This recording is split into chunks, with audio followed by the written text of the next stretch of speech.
antivirulent and antibacterial. So let tiredness and bacteria out and refresh your tired body. Your parts giving you legs, then choose Licks from G'day Distribution Inc. Available at all leading supermarkets.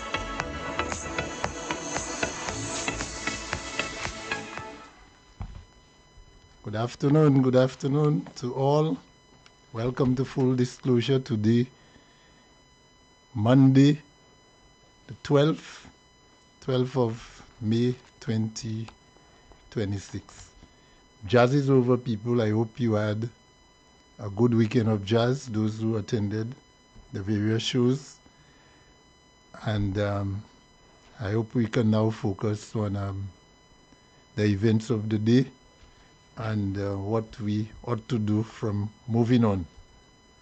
First of all, let me say hearty good day to my Castrizis people.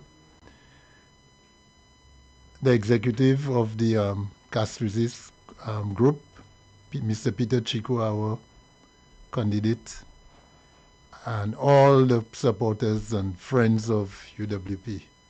Those who came in to vote for us at for the party on December 1st, last election. We had our task, we did our campaign. I always said that our mandate was fulfilled. We campaigned the way we said we were going to campaign, honestly, being frank with the people, and we tried to sell to the best of our ability the policies of the United Workers' Party. It wasn't no trick. It wasn't giving people money. It wasn't giving people rum for votes. That was never part of our campaign. We told the people, as a matter of fact, the people who told us that they want money, we sent them around the corner. And you know who was around the corner? Philippe Pierre opened an office around the corner, a food office, around the corner from us when he started disrupting our whole plan and move in the constituency. He never quieted these people. He never gave them any warning not to interfere or come to obstruct us in any way. We were complaining about their action, and some of his supporters were calling us wimp because we were not fighting back. And some of the very people were calling us wimp, unfortunately, some of them are the victims of the violence that's going on there now. But we'll get into that in a short while. We'll get into that because evil must be repaid and evil will never thrive over good. All right, but today I just want to keep with my theme that so I'll give you two. I'll give you one on general safety, and I'll give you a driving one, safety tip. If you're in possession of equipment such as ladders and tools such as bolt cutters and carpentry tools, hammers, and so on, what you call those wrecking bars. When you are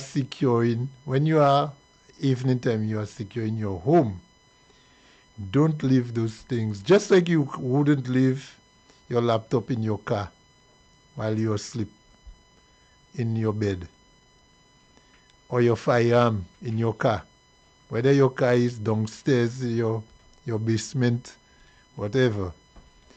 Don't leave ladders, especially ladders, and housebreaking tools that can be used for housebreaking outside of your home. I can clearly recall there was a situation where a lady was murdered in a house some years ago. And the perpetrator of that crime was a young man. That happened somewhere in the north. He used a ladder, a long ladder that was below the house, beneath the house, to gain access to an upstairs window.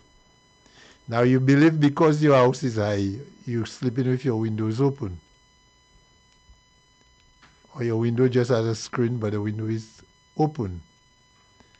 And in the middle of the night, the burglar came through, lifted the ladder, put it against the house, climbed, went in, and he, after burglarizing, he killed the owner of the house. She was living alone.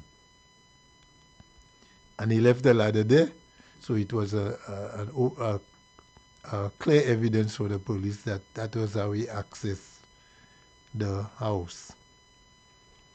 Okay, so especially ladders, hammers, if you're using tools outside your home, when you've done whatever work you're doing, take the tools and take them into your house, because those very tools can be used to gain access to your property. Drivers, second safety tip, drivers, if you are driving, especially at night, and you feel sleepy, I know it has happened to me too. I know we try to beat the sleep. Angie, I have had to put my head outside when it's drizzling, for my head to wet, thinking that you'll stay awake. Let me tell you, you'll fall asleep even faster with that cold shower on your head. When you're about to sleep, you will sleep. If you feel sleepy, the only remedy for that whilst you're driving is to pull over a safe place. If you're traveling from Vieux-Fort towards Castries, there are many police stations right on the roadside, Angie. Mm-hmm. You can pull into the police yard and tell them that you're feeling sleepy, you want to take a little bunk there. And believe me, if you sleep for half an hour, you're thinking you sleep for 10 hours. And that little half an hour can give you sufficient energy so that you can continue the rest of your journey. Do not try to fight the sleep, because I can tell you a lot of accidents where persons run off the road, going into precipice and colliding with trees or lamp poles, are because of distractive driving. Mm-hmm. So those are the two tips I want to leave with you today. If we practice that, we may have fewer incidents of collisions on our roads. All right, so that's just a little guidance for you. I want to say also good day to retired police officers, security guards, nurses, doctors, public servants in general. All right, and everybody who's listening. I know a lot of people are tuned into the program, so I want to give you and ensure that we have a very interesting program today. Okay, on full disclosure. If you can see me, I'm sure you will see I have my funeral attire on. I've just come from the funeral of ex-Inspector Kim Louis. And on my arrival at the church, just around 2 p.m. today, I heard a tribute being given by none other than Mr. Gerald Cyril, who we call Botti, who people know commonly as Botti, former Superintendent of Police in charge of the SSU. And he is still, let me tell you, Botti is still vibrant. The man is still looking like he can walk the high tension wire. That's a phrase I normally use, Angie. Angie can understand how I say that, but Angie don't know. Angie have not grasped the full, I have not grasped the full, the full understanding when I say we walked the high wire. So Kim Louis was second in charge of the SSU in 1991. And today, when I listened to the tribute that was delivered today by Mr. Botti, Cyril, everything 100% of what he said was true. In terms of the service of the man and being the inspector of SSU, responsible for training the officers and keeping this country safe, my people. The SSU I knew, being led by those men, not forgetting men like, I saw so many police officers today, but men like Sergeant President, we used to call him Cool Pick, Superintendent Ko, Mr. Ko, Mr. Jawai,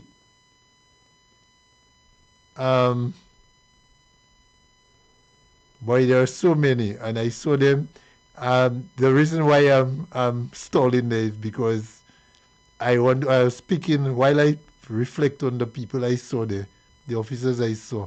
I was trying to pick out the members of the SSU because that's where Mr. Kim was in charge. So I didn't want to call out any police officers. I just wanted to concentrate on the SSU men. And what was after the funeral? What was common in the discussion that we had concerning our current situation with crime, especially in Castries and Marshall, was that what the police is failing to do now is that the police is not showing force. Showing force is a military expression. Angie, if there is a murder is one of the worst offenses, crimes that can happen. Taking somebody's life. And if there is a murder, the police have to come to investigate. While the investigation is going on, Angie, I know you are a living room detective. When you'll go on your sins, Angie. Hold on. I warn you already, Foster. Guys, I have warned Foster. I am not a living room detective. I am a I am a couch attorney. I keep telling Foster that, but Foster doesn't listen. Foster, if you find yourself in contravention of the law, okay? Yeah. From your living room, you can call me. Okay. That's what I'm there for. Okay. Now, I know how the police supposed to operate in the movies. I don't think our police operate like that here, because the people in the movies, let me tell you, they always catch the guy. If they don't catch him in the first episode, they catching him in the next one. They catching him in the next one. Now, even if he escaped in 2 episodes, they're giving him 2 episodes grace to play himself. They give him a chance. They tell him, okay, we're waiting for you to make a mistake. By the 5th episode, they have him already. Oh, yeah. They have him. All his accomplices. And even if,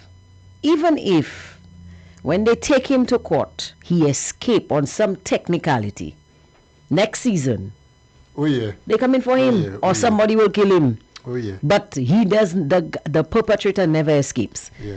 But on a serious note, I don't know if you were listening. I heard you say you were at a funeral, Yeah, and I didn't listen to your show. Yes. condolences to Yeah.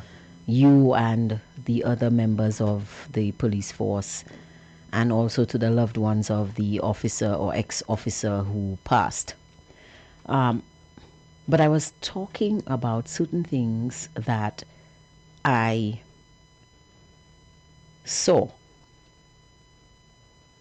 and certain things that I heard. So, in the community of Masha, I read, and I have a news clipping there, I can read it because it pertains to that in less than 24 hours, 3 individuals were shot and killed. Now, one of these individuals, and that shook me, was an elderly lady, but now I'm learning that it was the mother of one of the bad boys. I don't know. I guess, I don't know all the details yet. I don't want to make any false assumptions. But a 64-year-old lady whose son was a career, I don't want to call him criminal because I think you have to be deemed a criminal in a court of law. Yeah, I've had run-ins with the law. Right. Yeah. But I would say a career perpetrator. And one individual was saying that this person had robbed their son and that their son was still traumatized, robbed their son at gunpoint. And it was not possible to go to the mother and tell her anything about her son. She wouldn't believe you.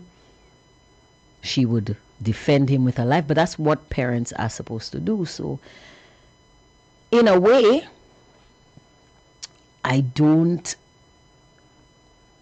say that the lady, I'm not saying she was right to enable her son, because I know from, my studies on the couch that the accomplice takes more jail than the perpetrator. But, I mean, 3 people, Foster. 3 individuals. Angie, I know all 3 victims very well. Wow. And that lady you're talking about, I think actually in her early days she was a special police constable. Wow. Yes. She probably didn't last very long at the service, but she was, I believe, from the late 90s into early 2000s. She was a special police constable. Wow. I know she have a son of us that is well known to the police. But I can tell you, Angie, that the other victim, the other male victim, the 2 other male victims, I know them very well. Those guys are always on the main road. You drive there, walk and there, you see them. And but it's just, the last 24, 48 hours. But one of them looks so young. Yeah, the last one that was killed, the one was killed. I'm looking at the picture. I haven't really read. The boy looked like a baby, like a 16-year-old. Has but a he's baby much older than face. that. Yeah, He looks so young. But Angie, the police need to show force. Now, that is another thing. You have to be on the road, not just be on the road when in the community, when after a shooting. You have to be there as regular as you can. And one thing I can say without fear is that the Masha police is not effective. Foster, I disagree with you. Let me tell you why. I will not go so far as to say the police are not effective. But I believe what the situation is, and I was speaking about it earlier on the show. The police force in St. Lucia is still reeling from what happened in the second Kenny Anthony administration. Oh yes, we must never forget We that. must never forget that. Never. Tell the people what we mean, because they might need and I explained it to them. I explained it. I reminded them, because I said to them, do you recall how the crime rate kept growing, inching up? They were not so bold, because we still had people like Cyril Botti on the force. They were not so bold, but the crime rate, the homicide rate kept inching up. And what did he do? He built Border Correctional Facility. He gave the police vehicles. He increased recruits. Well, I don't like it when the politicians say they increase recruits. People were recruited. You understand? Because it's not like the police force going out there. Politicians are buying any vehicle. Exactly. Anyway. We right. It's the taxpayers.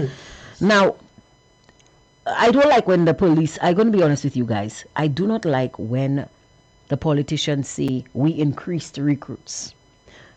No politician is taking a table and go and sit down by any mall or any place and seeing young men passing by and stopping them and say, hey, wait, stop. I need you to come and join the police officer. That is how you recruit people. You mobilize, you go out there. The police academy is not doing that. Okay? They're not doing that. What happens is when people join the police force, the politicians sanction their employment. Let's get it right. People say the wrong thing all the time. People call and they say, oh, this SLP government. La pas di pièce SLP government. Gouvernement, say the government of St. Lucia. Look at your passport. Look at your ID card. Look at your driver's license. Read it. It says the government of St. Lucia. What we do have is a UWP or SLP administration. And I will continue to say that. The party, no political party is a government. The political party is the administrator of the government. Get it right. That the Prime Minister said it correctly. He said there are no permanent prime ministers, but there are permanent secretaries. You heard him say it. And he makes a good point. The Prime Minister's job is up for grabs every 5 years. The permanent secretary is just that. Permanent. Ila tuta ipa retire. Ila. Whether see it's qui met chemise rouge, qui met chemise blanc, qui met chemise bleu, qui met chemise noire, qui met chemise jaune, il a. You understand what I'm trying to say? That is why whenever governments get an opportunity to appoint permanent secretaries, they appoint their people. Oh yeah. They push their people in the hole. And the SLP administration is famous for doing that. 99.9% of the public service are political appointees. And I say that without fear or favor. And I say that also knowing that I have several members of my family who are members of the public service. I myself am a former member of the public service, but I didn't stay long. And I was not a political appointee. Maybe that's why I didn't stay long. I should have been, I was too stupid in my younger days, Foster. I should have made friends with a politician.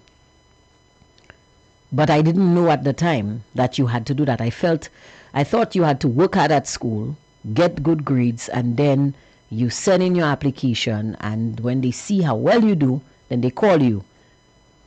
I blame my mother for that. And I tell her that all the time, Foster. I tell my mother that all the time. I said to my mom the other day, I say, Mommy, look, you really did me a grave disservice, you know. She said, what do you mean? I say, because the only thing you taught me was work hard. That's all you taught me? But they taught us that too. And yeah, that but was what was being. That was a grave. Now the lazy people, you know what they say? Hold on, Foster. Work smart. Hold on, That's Foster. lazy people. Hold on, Foster. I'm not done because I had a serious. I put my mom to sit down. I had a serious talk with her. I said to her, "You didn't teach me any life skills to advance me." She said, "What you mean?" I said, "Upa mucho mo vole, upa mucho mo mati, upa mucho mo fe bobol." Huh?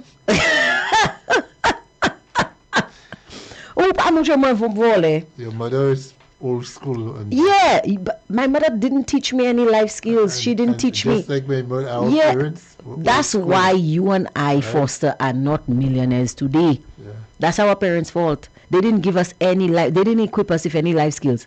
I say, Mommy, look at certain people that are ministers today. They're younger than me. They're ahead of me. They driving four-door van. I can't do that. My license not even endorsed for me to drive a four-door van. You understand? But they're ahead of me because they had the life skills. Pa me mati mucho me mati. I was very upset, Foster. I was very irate. Guys, let me tell you, I was very irate. But I tell you, it's too late for you to learn. It's too late for me now. Yes, it's too late. I cannot learn those skills. I cannot advance in life. You know, the politicians have taken the liberty. I cannot advance in life, and that, I tell you, I am blaming my mother, and I've said that to her. I told her frankly, she never taught me any proper life skills to push me ahead in life. But that's okay. Yeah. But if I had to do it again, you see, when I finish, get qualified, and that was back. I graduated from SAFA with my diploma, my applied diploma, back in 2003. If I knew that first, and there was an election right around the corner, you know, because by 2004, by 2006 there was an election. I would have started going to political rallies, both colors. There was a green party. Remember, there was PPP at the time. What color was that party? There was a food party. There was a food party. One. What color were they? I think they were green. Were they green? Green or blue? Either green. No, green, yes, they were green. No, they were green. Yes, they were green. I remember. I think it was Oswald Augustine that was, no? Who was that? No, there was a guy, you know. There was a green party. It was it Prudent? Peter Alexander. Peter Alexander won. Yes, won. He was blue. No, green. It was like aquamarine. It was a nice green color. Let me tell you, if I had to do it again, if I could go back to 2003 after I graduated, I wouldn't spend all that time writing applications, sending applications everywhere, walking up and down looking for a job. I would just go to political rallies. I bet you all now, so I would have been a permanent secretary. Permanent? No, permanent. You have to say it like the Prime Minister. But Angie, maybe Foster. Let me tell you that. Foster, you never know. You see all now, so I could have been the permanent secretary in the Ministry of Constituency Development. Or maybe people empowerment. Because I can empower people, Foster. I know I can. Guys, don't y'all feel empowered? I know y'all feel empowered. But I was too stupid. I decided to send applications, work hard, take whatever job I got, work my way up. Because all my mother ever taught me was work hard. Sabrile my Foster. They taught us to be honest. Foster, all now so. That's not the order of the day. Foster, all now so. I given you a ride in my what's the vehicle they drive in? No. The ministers, what they driving? Oh, the big SUVs. Yes, what they driving? Tell me. I saw one of them in a picture with a 4-door. Boy, let me tell you, the burnt Audis. I don't know. Whatever they have, I would have. You see them big black SUVs that have the SLG on them? All now so Foster. I come in and pick you up in that. Oh boy, that would have been good. I come in AC. Full, let me tell you, colder than the studio air, Because all now so, I would have been, somebody says a Hilux. Yes, the Hilux. All now so, Foster, I have a Hilux back by my house. Some of them are driving SLG, government Hilux. It doesn't matter what it has. Listen to me. It doesn't matter what is in the number plate. Guys, y'all don't believe me? All now so, I would be giving y'all a ride in my Hilux. As you said, Hilux, I want to remind you of something. Do you remember Stephenson King making reference to Alan Chasney in the back of a vehicle? In the back of a pickup van. Bearing an FAR registration number. And the mood in the house on the day was that Alan Chasney never planted not even a potato seed, a sweet potato seed, a blade of grass. but he's a farmer. Presently, boy, we really let those things slide, you know. Mm-hmm. Before the election, a minister of government was accused of having taken off the registration number of a pickup van Mm-hmm. And using it and put a for private number on it. election campaign. campaigning. Yes, I remember that. There was a photo Mm-hmm. of that, him sitting on the door, passenger door of the vehicle, Right. while it's being driven, obviously by somebody else because it's a right and drive vehicle. Right.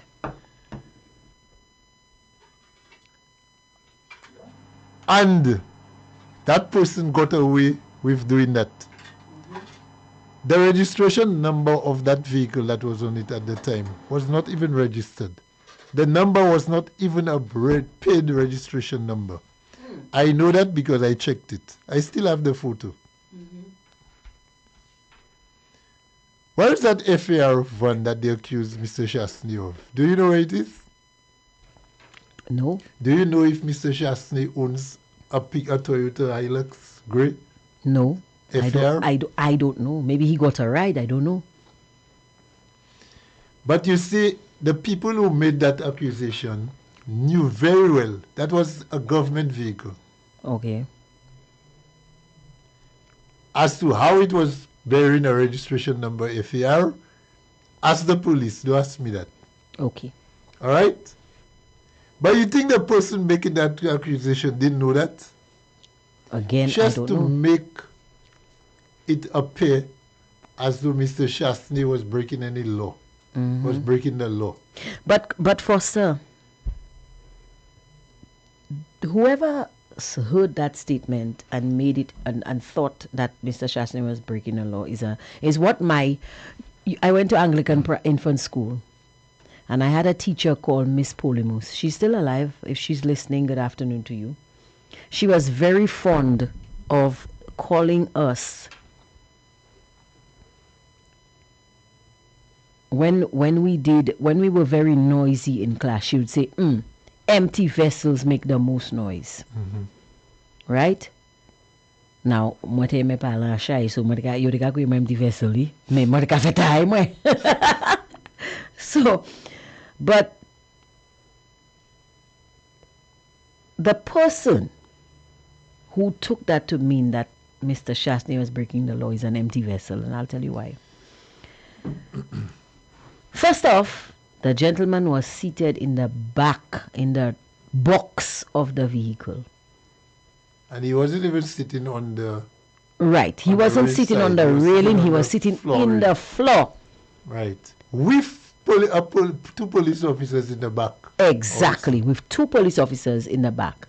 So couldn't it have been that somebody saw him stranded somewhere, or maybe his vehicle break down and they gave him a ride? Well, that day he was coming out from the parliament, and the reason he sat in the back because there were female officers, parliamentarians, senators, that he allowed them to sit inside, Right. and he sat in the box. Exactly. And So that was a problem so the for man SLP. was you know. being a gentleman. Right.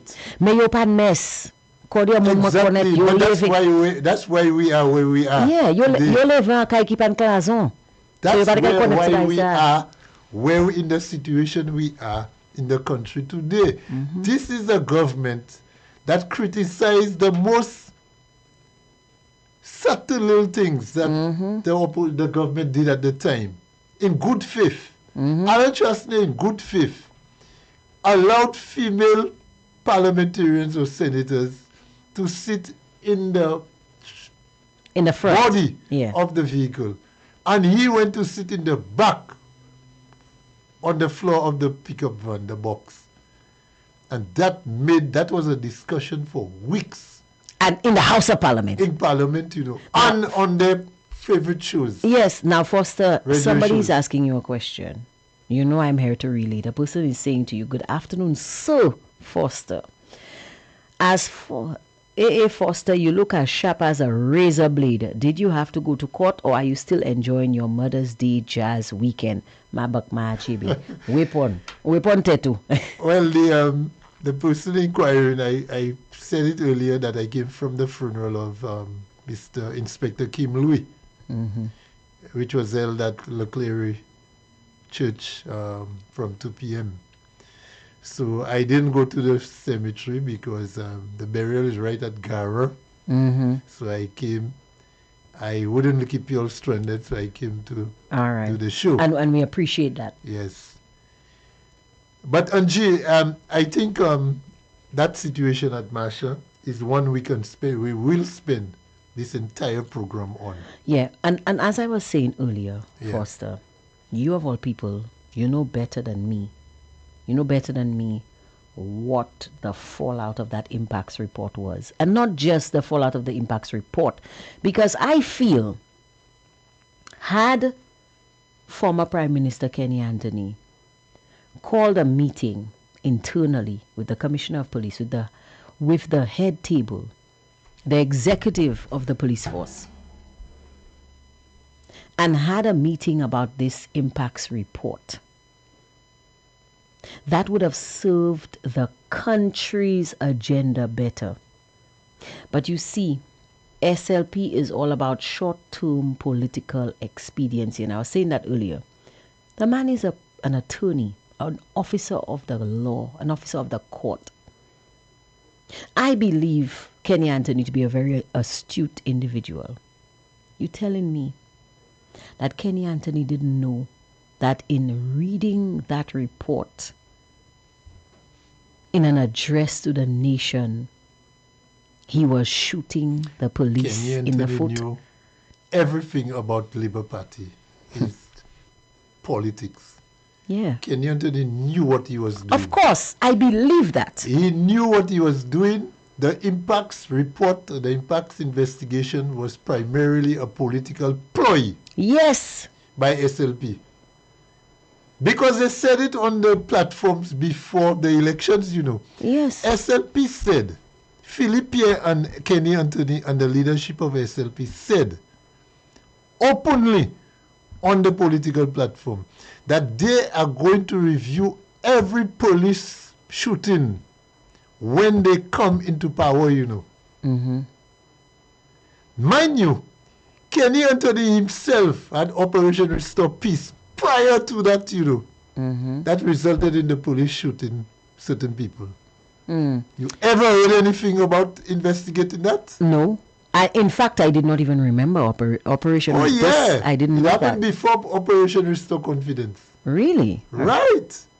Check I didn't know. I know that because I tell you, the police we were having frank discussions about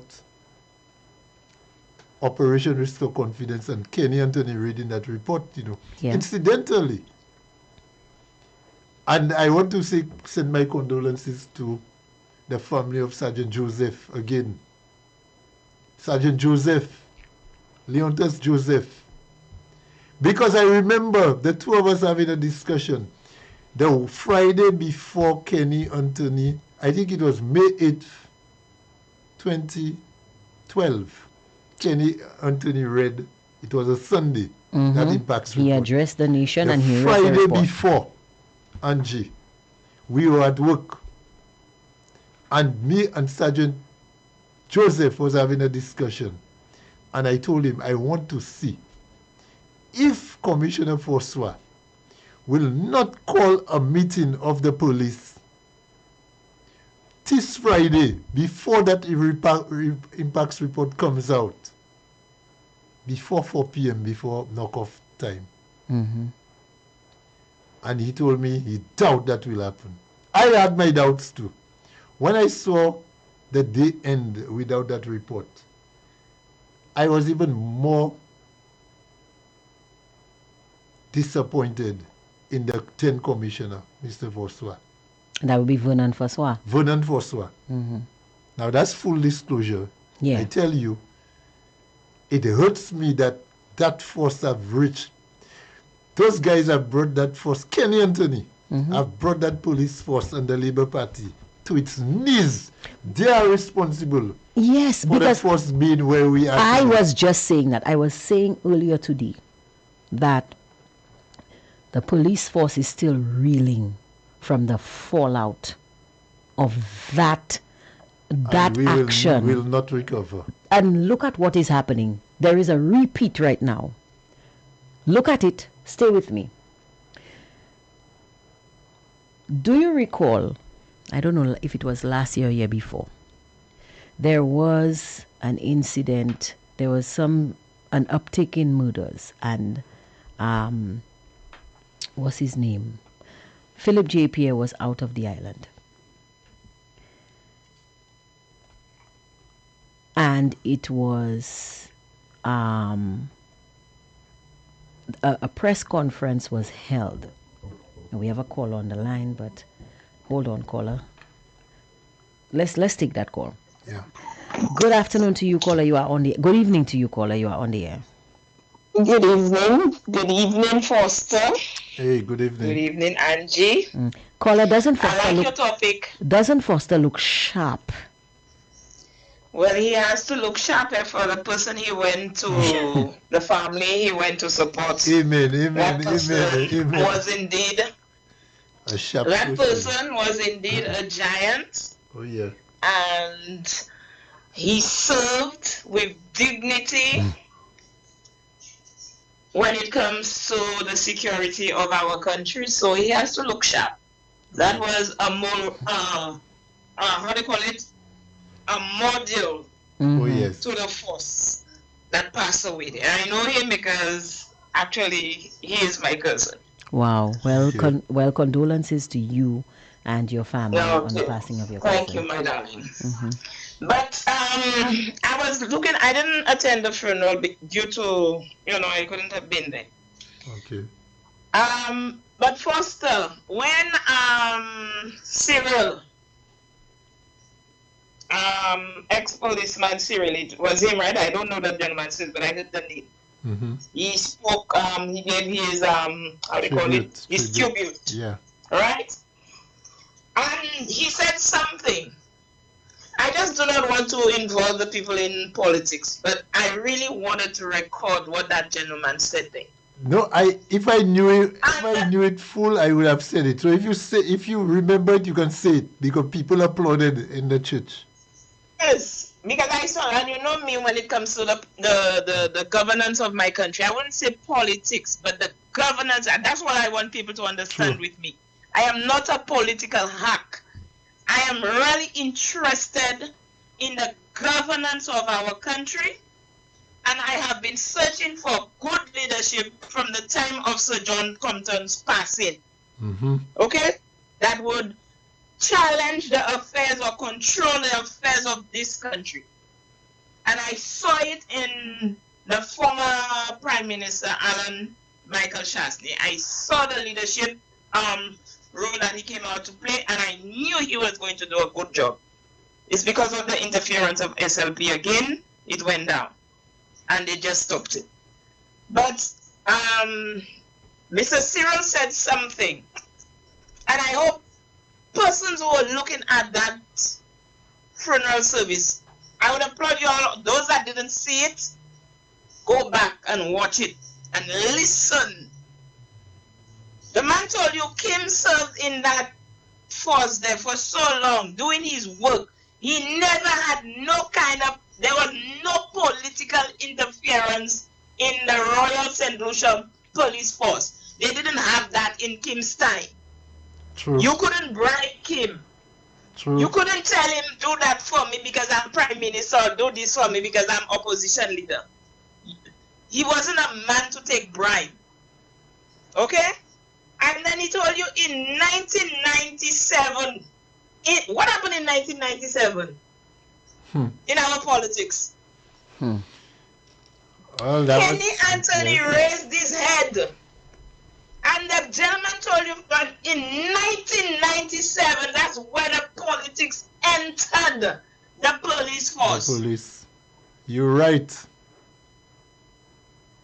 That's and up to a day like today, we haven't got a force because of Kenny Anthony. Kenny Anthony, that man, I can remember telling that man after Richard Frederick. Just the man dismantled the police force for power. That's what he did. Alison, you're so right, man. Continue. It's Go ahead. not different, Foster, from when these people came in there. Kenny Anthony again. Coupe, pa coupe. The number one sector we had that literally took St. Lucia from a nothing to something, which was the bananas, the green gold. It was Kenny Anthony again who destroyed, who used the ignorance of our farmers to go after Sir John Compton, because that's the only way he knew he could have taken Compton down, you know. He destroyed our banana sector. Kenny Anthony. And that same Kenny Anthony, that's why I keep telling the supporters of the United Workers' Party, stop asking for Kenny Anthony to come and speak on behalf of the nonsense Pierre is doing in the country. They will not get nothing from him. True. And it was that same Kenny Anthony in 2021. We saw Richard hugging him. I always tell St. Lucians, I don't know if they were listening to me.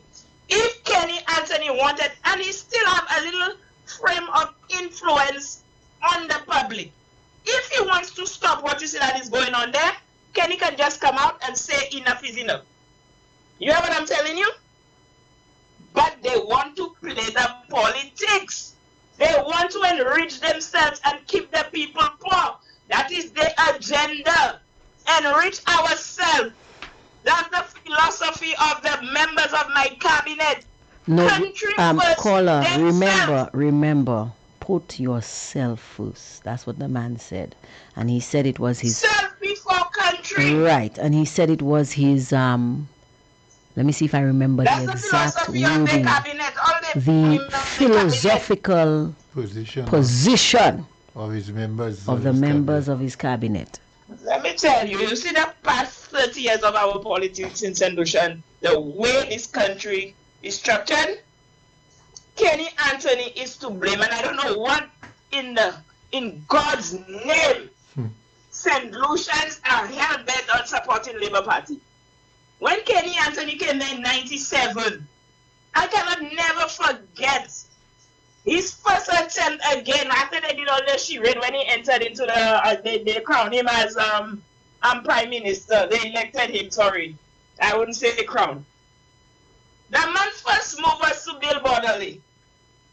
I can never forget Sir John came and he gave an interview or a little report or whatever was passing, and he said that, I mean, your first move, you know, you close all these schools like Rock Hall. Remember the Rock Hall senior or junior sec? Right where BMAX is now. Right. Right where BMAX is there. It was Kenny Anthony that shut these schools down.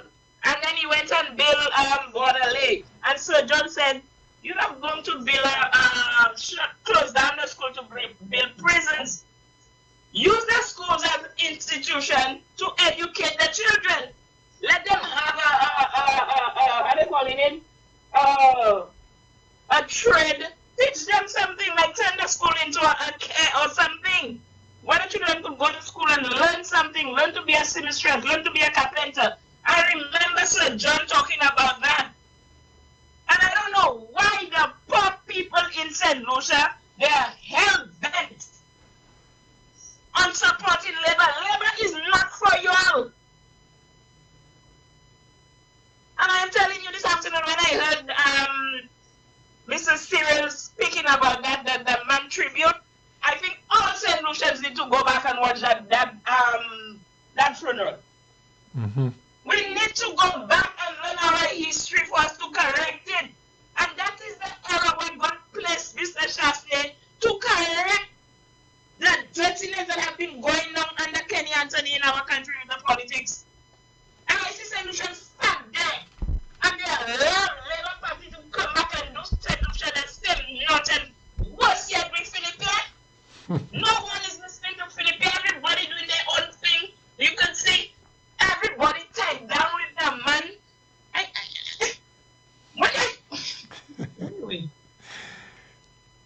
Anyway, sometimes I want to scream. I wish the educated people would get some wisdom in that country. I wish the educated people would get some wisdom in that country to know the country comes before the people.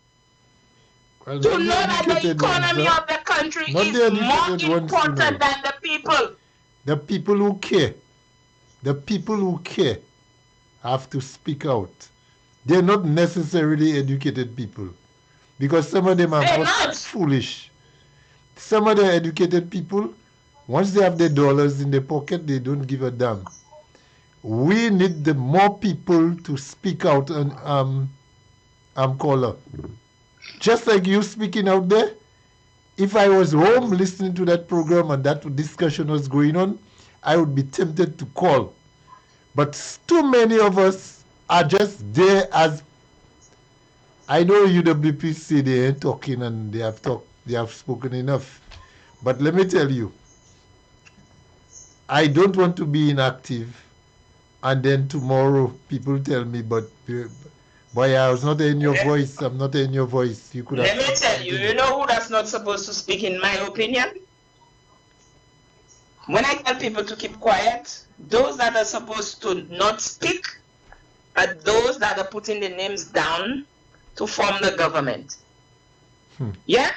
The senators, the leaders of the party, they need to stay focused and do what they are doing and allow the people, and the people, not they that have to allow the people, let the people call in, let the people speak. True. And the people need to stop looking for the politician to speak for them, because that is why the Labour Party now the people keep on electing the Labour Party, because the Labour Party will go and get the people and make them believe that things are going wrong in the country whenever UWP is there. Right. When things are going right, so they use the ignorance of the people and bring them out. So now the people now, you all have to speak. Don't allow politicians to come and bring you out. You all know right from wrong. You all don't need no politician to go out there and demonstrate and tell Philip Pierre to resign from the position that he is in there. You all don't need nobody, no politicians to lead you all. You all are Philip Pierre's boss and Labour boss. We can do it, but we cannot do it individually. You have to have a united force. It doesn't make sense for me to go out there by myself and everybody just pass it. We have to do it collective. We've seen the problem. We know the problem. The problem is bad management in the country. The country doesn't have a leader. And the sad thing is, the elites of the country know Philip Pierre cannot do the work. They know he cannot do it. And I don't know why we are sitting here and watching this man destroy the country, and we're not saying anything. We're just there, or even if we are saying, but we need the action too. That's why I keep asking, I keep telling God, allow the people to search themselves, to get the strength, to take out the fear. Fear of what? Fear of what? No judge, no police, nobody cannot come and arrest no taxpayers if they go out on the street in large number and demand for the resignation of that political party. Well, well, caller, you know what I plan to do today on this show? I plan to ask for the resignation of two people. The Minister of National Security. Philip Pierre. No, the Minister of National Security. Who you want? And Who you want? the Commissioner of Police. You see what happened the weekend All of there? them have to go. What happened the weekend there should be the people, those two people should be punished for that. There is And no if the form of people are leadership in serious- the country. No form of leadership. Nothing. Philippe is weak, and they are using the PR stand to protect him. A bunch of lies and lies and lies. And the people of St. Lucia, you have not seen that? You are not seeing that? You're like a political party more than yourselves, your families. Your families. We have no healthcare, no security, no housing, no nothing. A bunch of people, and you hate Philippe are going to the house, borrowing. Our debt now is over $5 billion, and we have nothing to, not even a proper road we have to show for it. Yeah. And the opposition is telling it to you all. They're telling it to you all, but you're back and forth playing the politics, and while you're playing the politics, the country is deteriorating. St. Lucia, like what you all go better. When you're finished, you'll say you all have better education than other people. St. Lucia, you're already you're not fuck up that way. Have a good day. Thank you Take for that, care, caller. take care, Thank caller. you. Thank you very much. We'll take a quick commercial break, and then we're going to go into some more of full disclosure. We'll be right back. You already know the power of Licks products on your clothes and household. You licked your whites and colored clothes, leaving them fresh and scented. You licked your dishes and left your hands protected with vitamin E. You licked your floors, even licked your toilet. Now we expand and bring you 3 new scents in our fabric softener: Balmy Sunshine, Summer Sunshine, and Thousand Flowers. And licks those stains off of colored clothes with Licks Color Safe Bleach. Licks went even further with Bondi Care body soap bars in deodorant and antibacterial. So licks tiredness and bacteria out and refresh your tired body. Your products giving you licks? Then choose Licks from Canadian Distribution Inc. Available at all leading supermarkets.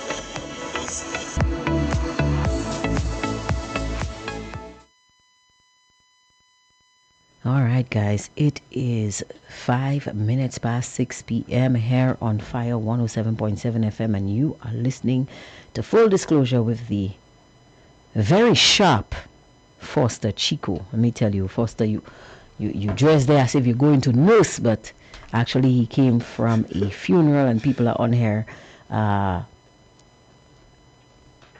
giving condolences. Somebody says, my condolences to you and all friends, family, and acquaintances. Another person says, very good gentleman Kim, playing very good darts. Somebody says here, was Kim assistant commissioner at one point? No, his rank was inspector. He left as inspector. Okay. Somebody's telling me I'm really funny. I could learn all of these skills on my own, but they don't realize that the time has passed. I'm already stuck in my ways. I can only be honest. I can't do anything else right now. The time is gone.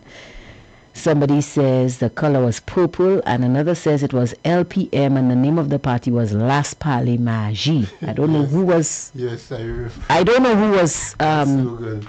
LPM, yes. Somebody says, my mother taught me life skills. That was cooking, cleaning, sewing, washing. That was the life skills I was taught by my mom. Me too. That's why you and me are not millionaires today. Look at these new ministers, Foster. They're younger than us. All of them driving big ride. That could have been us. Right. We missed the train, Foster. We missed that train. Somebody says both Kenny and PJP have something in common. Look at their constituencies today. Crime infested, and they both served as PM. Shaking my head. Another says St. Lucians allowed Kenny to sail away into the sunset, but Shas is to be blamed on St. Lucia's downfall. Another says, well said, caller. Somebody else says the people that have to speak, they are the ones who are suffering. Somebody says, not you all, Allison, it's we. Another says, bravo, Allison, well said. Somebody else is saying, SLP had a moment last election, so why can't Flubos have a moment to put this government out? Another person saying, but the government is working. Now, people keep saying the government is working. Do we know what they're working on? I'm trying to figure out what they're working on. Putting us down the drain, down the toilet.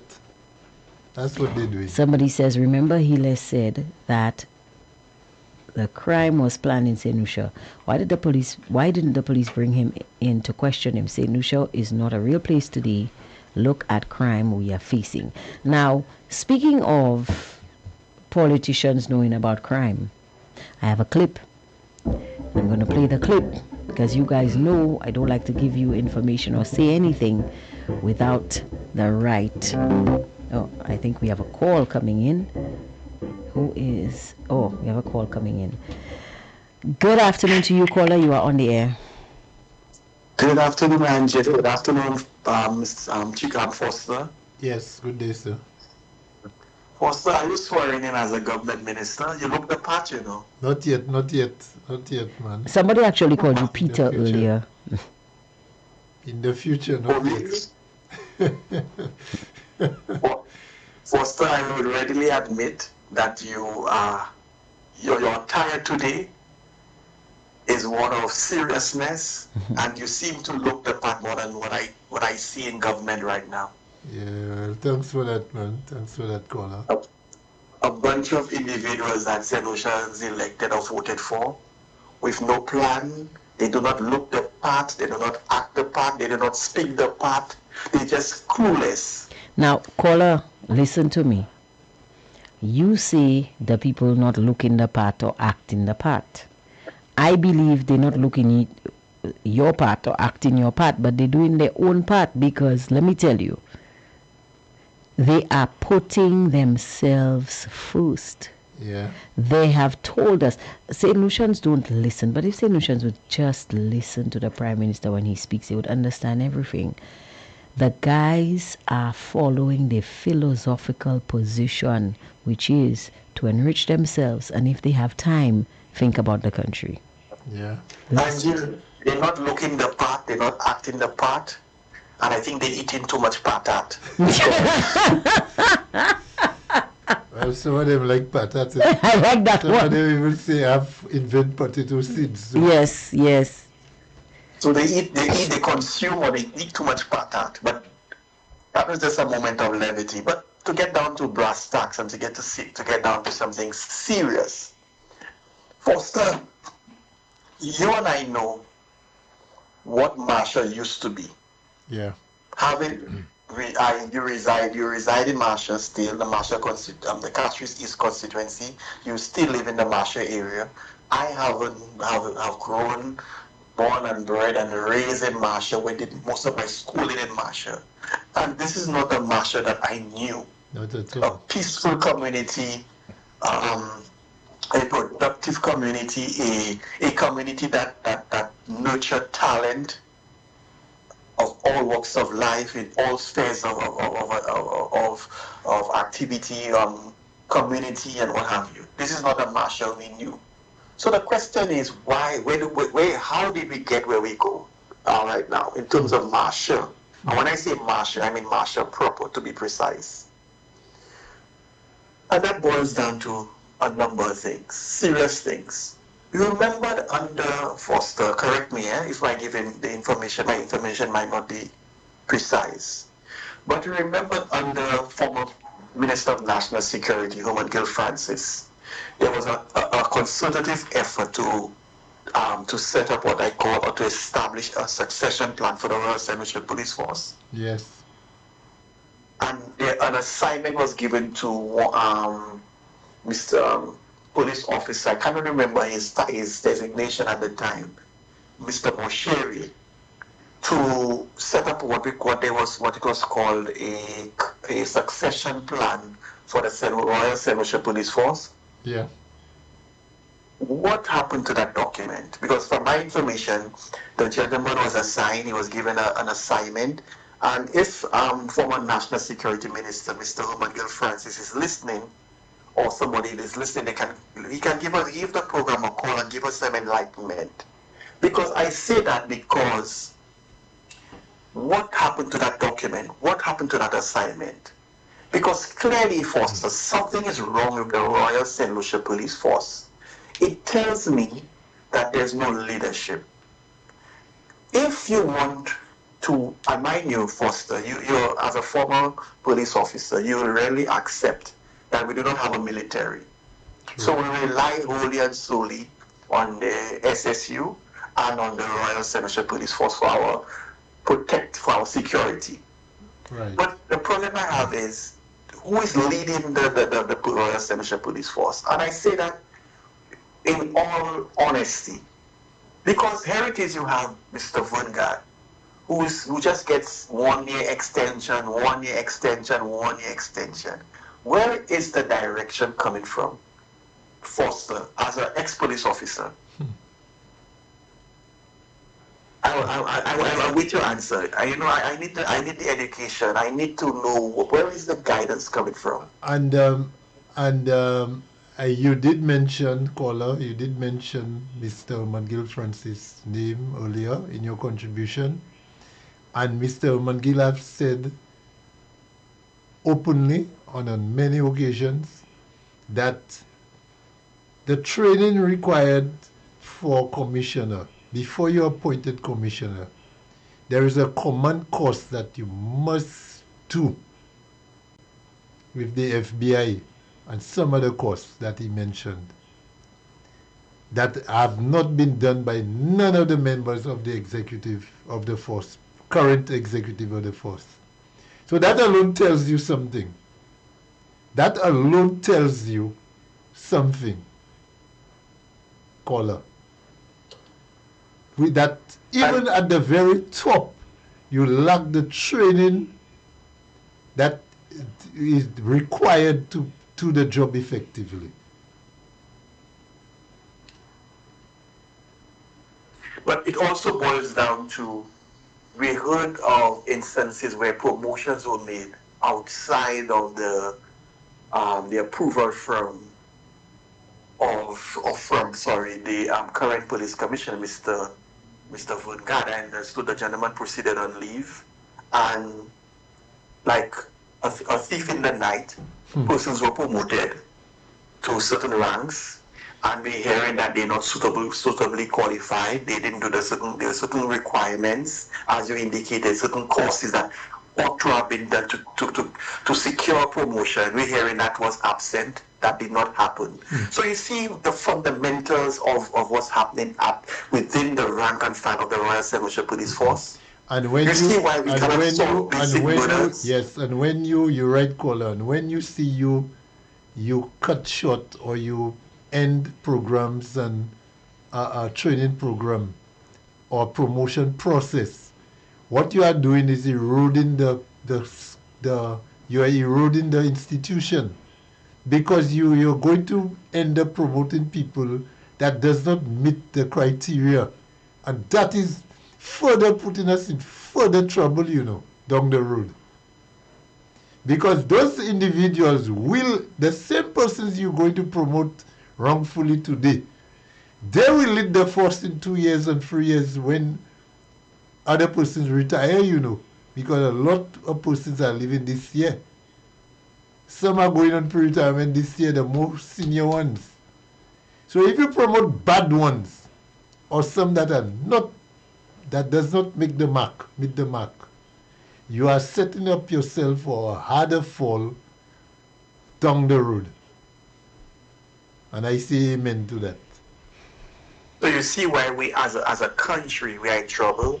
If our national security apparatus, which is the Royal St. Lucia Police Force, is in total chaos, is in total disarray, is demoralized, because you and Angie made mention of the impacts report.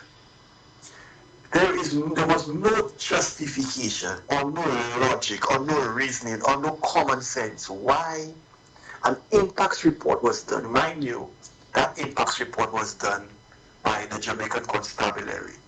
They were hired to do an investigation, and they submitted a report. Any common sense leader at the time, which is the Prime Minister, which was Kenny Anthony, would have, upon receipt or receiving such a report, which was a damning report, it made allegations of extrajudicial killings by certain members of the rank and file within the Royal St. Police Force. Such a report, like Angie indicated, and I agreed with her, you have that report in your possession. You do not give an address to the nation and read out the contents of that report. What you have to do, what should have been done at the time, you have a sit down in front of the hierarchy of the Royal St. Police Force. You say, hey guys, I've gotten this report. We need to look at it. We need to discuss it. We need to ensure that whatever the contents of that report, we address it. You do not go and address a nation, a country, and expose contents of a report, which, by the way, even the now DPP said the contents can be challenged in a court of law because there's no fact, there's no evidence coming out from that report. Those were the words of the current DPP, which was Dazran Green. So he's challenging the legality and the contents of that report. But putting that aside, so Kenya Anthony went and read that report, had an address. That further demoralized the confidence and the motivation of the Royal St. Which is exactly what I was saying earlier. When you say the Masher police are not effective, these police officers are downtrodden. They're demoralized. They're scraping the bottom of the barrel. You understand? And it's not just that. I was saying before the caller came on earlier. Do you recall, caller, when when Philip Japia was out of the island and Ernest Tille and what's his name, Minister for Crime Prevention, Jeremiah Norbert, they had this press conference, and instead of saying what they were going to do to help, they started throwing the police under the bus. The police, the Royal Central Police Force, I'm sorry, Foster, but these guys have had, the SLP has had the boots on their neck, on their back, on their throat from 1997. They're downtrodden. Mind you, after all was said with the impacts report, which was years later, the Royal St. Lucia Police Force has yet to recover from that. Fast forwarding to present, and I alluded earlier, and I made mention of the crime plan that was former National Security Minister, Mr. Herman Gil Francis, attempted to establish, because he recognized that the fundamental problem within the bosom of the Royal St. Lucia Police Force is succession, is leadership. Who would succeed? God forbid, Vernegard is no longer there. Who would succeed Vernegard? We don't know. So where is the leadership coming from? I've yet to hear a serious crime plan that will satisfy me, Foster and Angie, that our country is safe. That this SLP, and I'm not politicizing crime, because the minute you criticize this current SLP administration on crime, the first thing they will tell you is you're politicizing crime. No, we are saying that you were elected as a government, as an administration, to protect the people. So you must come with a plan. Where is the crime plan? Added to that, Angie and Foster, we have a crime prevention minister. What is he doing? And that portfolio, that ministerial assignment alone is ludicrous. Crime prevention? What are you doing? Where is the leadership coming from? Who are you directing, Jeremiah Norbert? Because that is your portfolio. Crime prevention. And the thing is, Foster, listen to this. 2 murders happened on, correct me, Saturday? 2 happened Saturday night, yes. Saturday night. 2 persons unfortunately lost their lives. You would expect a vigorous police operation from the Saturday night into Sunday and the days after to ensure that the perpetrators of that murder or those murders are apprehended. What did we saw? Hours later, another young man was gunned down in that same general area. Now, so speaking of that, I have a question. Foster, I heard that the incident happened around 10, but the police got there at 2 a.m. Or was it the ambulance that got there 2 a.m.? Please shed some light on it. Well, I live in close proximity to the area, and I heard the gunshots I actually recorded the gunshots at 9 minutes to 11, 10:51 p.m. Saturday night. That was the time of the shooting. As to whether the police, I heard the sirens about half an hour after. I thought nothing happened because it's a common thing to have gunshots in that area. Very common. You'll be surprised if you don't hear something every night. Wow. So half an hour after I started hearing the sirens, so I said, but something happened. And there, about midnight, I started getting feedback from it. But 10:51 was the time. So it did take the police some time, or the ambulance some time to get Well, there. between 10:51 and the siren was about half an hour, I tell you. Half an hour. So you see the state of the country, Foster and Angie. Here's what I'm saying. Any serious police force with leadership would have had preventative measures in place to avoid another person losing his or her life. Because like you said, the incident happened possibly between 10:51 thereabout. 2 persons unfortunately lost their lives. So you would expect with sound leadership, and mind you, Foster, there's a police force which is like almost maybe 200 yards away. So that means a station. if we had...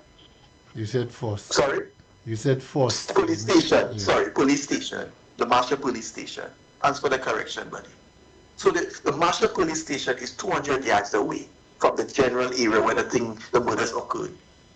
If you had leadership within the bosom of the Royal St. Lucia Police Force, and you had persons manning those police stations who know what they do when it comes to policing, those 3 persons possibly wouldn't have been dead today.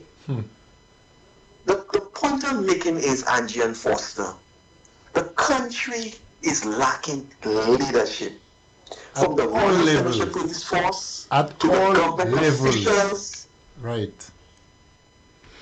at all levels. Guys, So, but the people see the government is working. Now, they haven't told me what they're working on, eh? I have to be honest. But I'm they not say the interested government is solely working. in what they're working on, Angie. Who are they working for? They're not working for you and me, because at the end of the day, the question that just came to mind is this. Remember when Viewford was deemed an escalated crime zone? Mm-hmm. The question I'm asking Foster and Angie, would Marshall be labeled an escalated crime zone? Caller, can I Which is answer a that? constituency of the parliamentary. Can I answer that? Can I answer that? Can I answer that? You would Yeah, quicker go ahead. see. You would quicker see the 5th floor of the Graham Louise building being designated an escalated crime area than you see Marshall being designated one. But the people of Marshall, Foster is a resident of Marshall. Foster, do you feel safe in Marshall right now?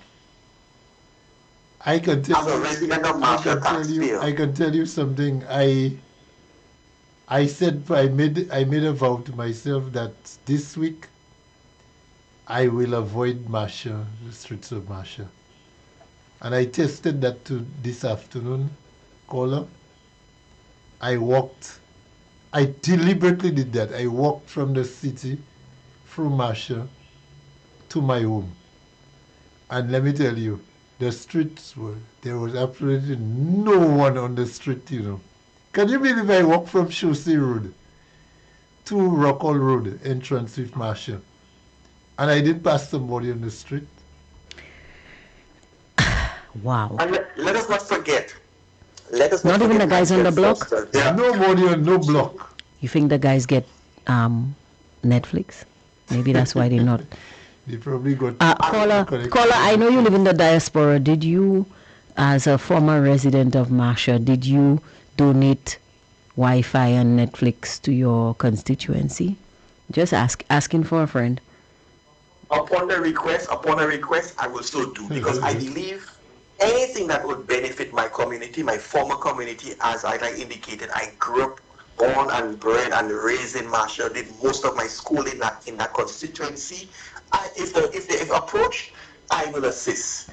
But I was bringing the point also to piggyback on what Foster said about the quietness and the stillness of the area right now in Marshall.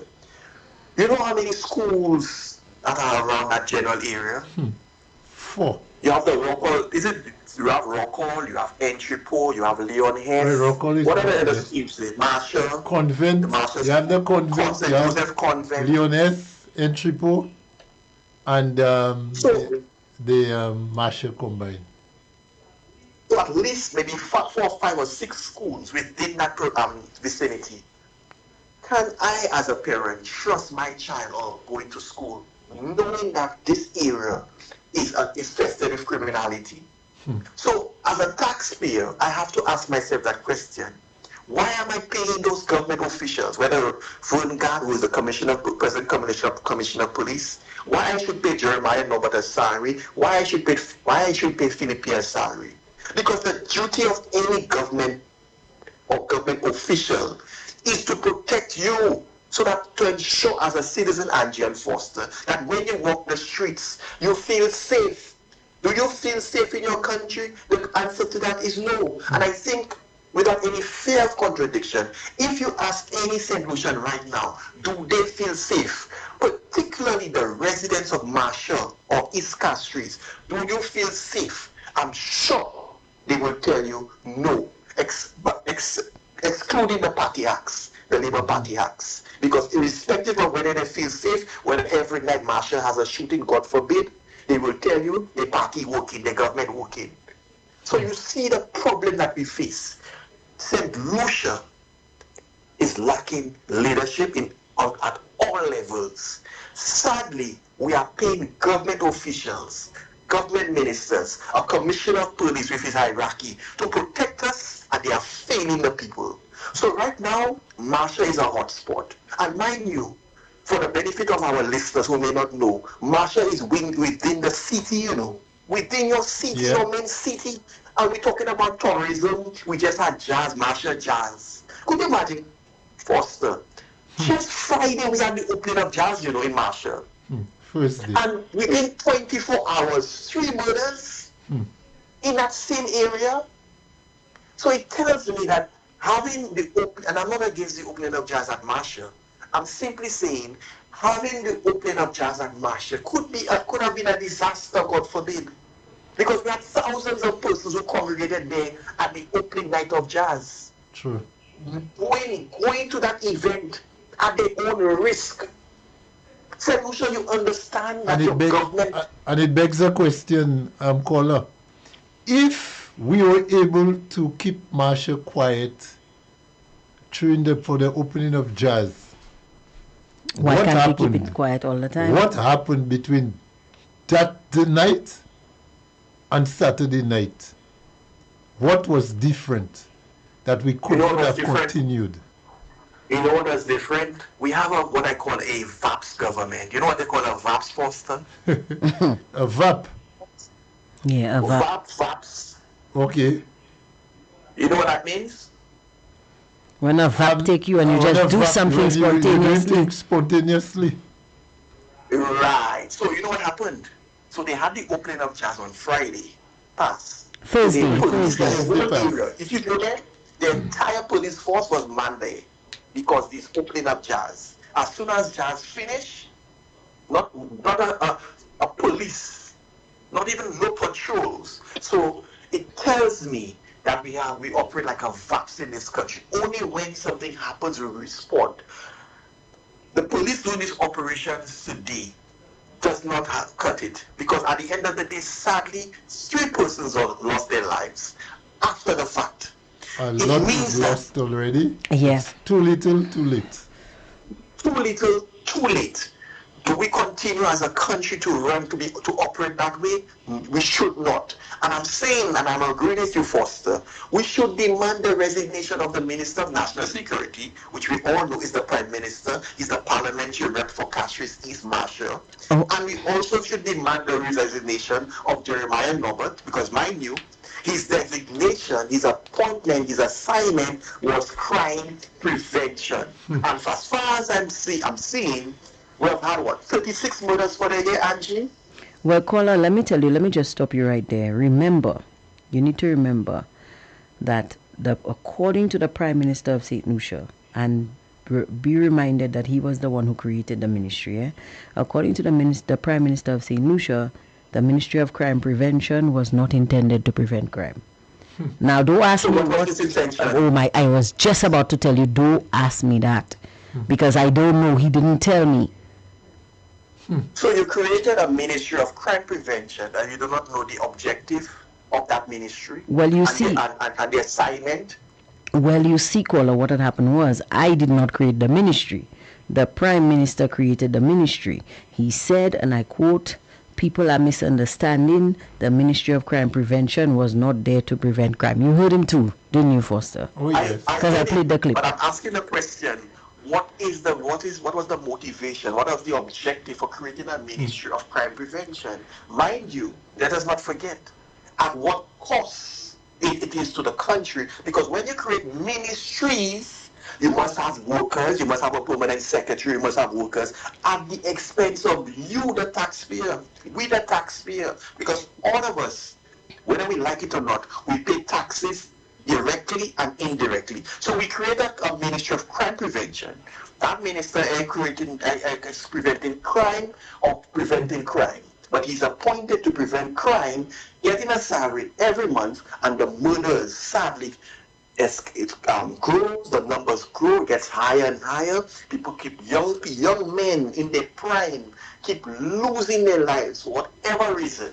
And I'm not saying it's government officials or government ministers sending people to kill people. I'm saying if we had a serious administration, a serious government that had a plan to secure us as a country, as a people, then and I'm not saying there will not be crime. We're not saying that. I am not saying that. I'm saying the level, the boldness, the way we see those crimes happening, it's unacceptable.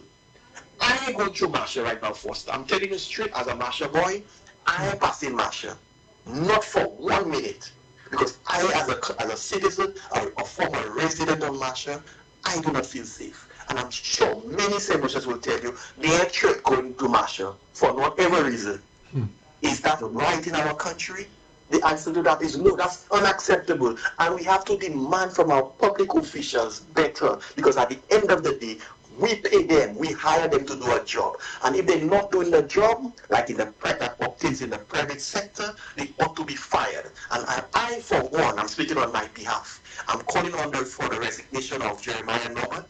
I'm calling for the resignation of Philip J. Pierre, who is a parliamentary rep and the Minister of National Security. And I'm calling for the resignation of Vunga, who is Commissioner of Police. And we should, if we have to go petition Foster and Angie to put the pressure where the pressure should be, let us do that. Let us organize an online petition or whatever petition demanding those resignations. Because at the end of the day, a fair day's work must get a fair day's pay. And if you're not working, you should not be paid. Thank you very much. I am clapping. Thank you so much, caller. Thank you for that. I am clapping for that, Foster. I'm clapping. I agree 100%. Because this is something that I keep saying. We need to demand.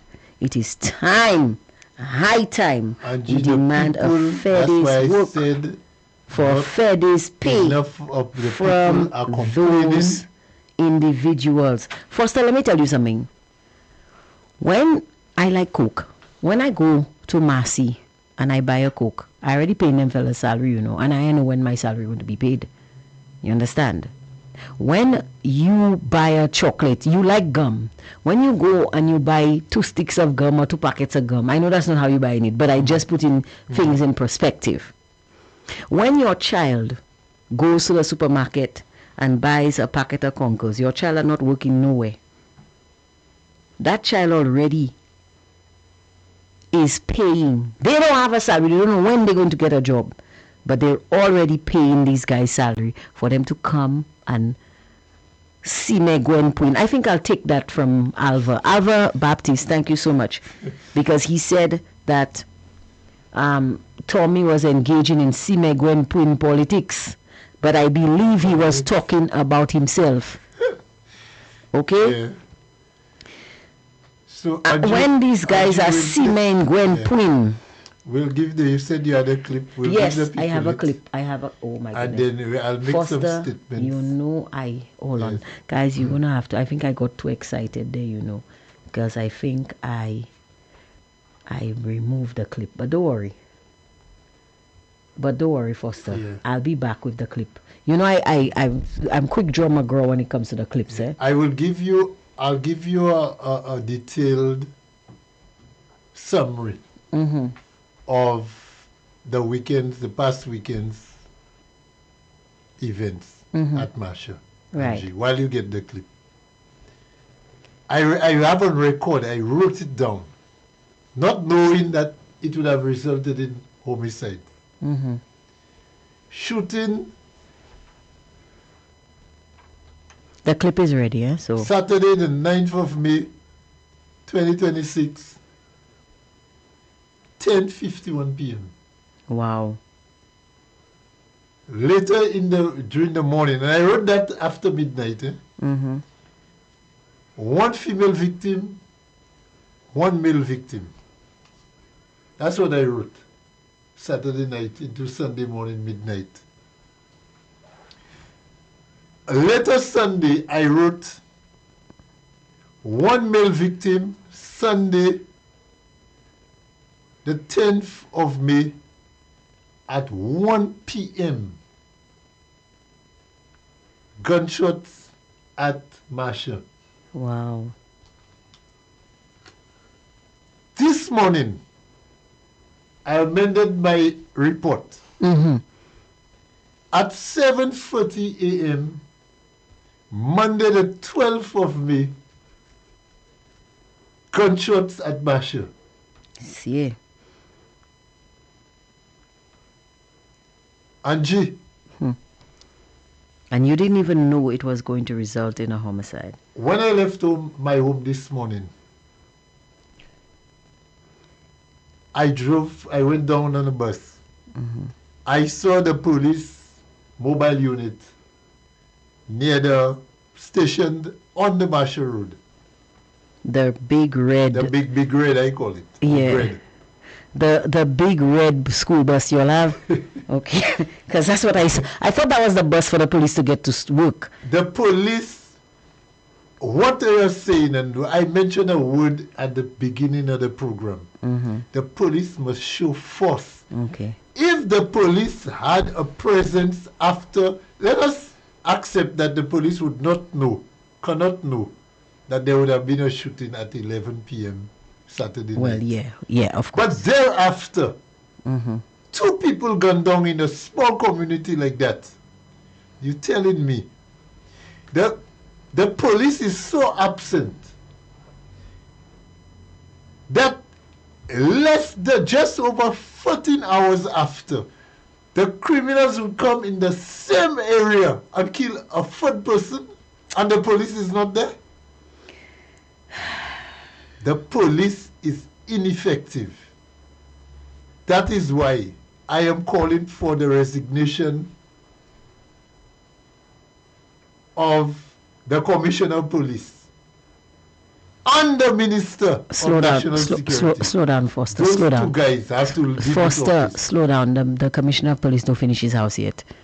He Well, he will not going live anywhere. in it forever and ever. He not going anywhere. unfinished. There is no way we should accept that. That's true. I agree. The second shooting on Sunday morning was less than 100 feet from the last shooting at Black Malay. Wow, that's the one where all the people got shot. No, well, yeah, 3 persons got shot. Yeah, I know it was. And it was 2 days short of 1 month.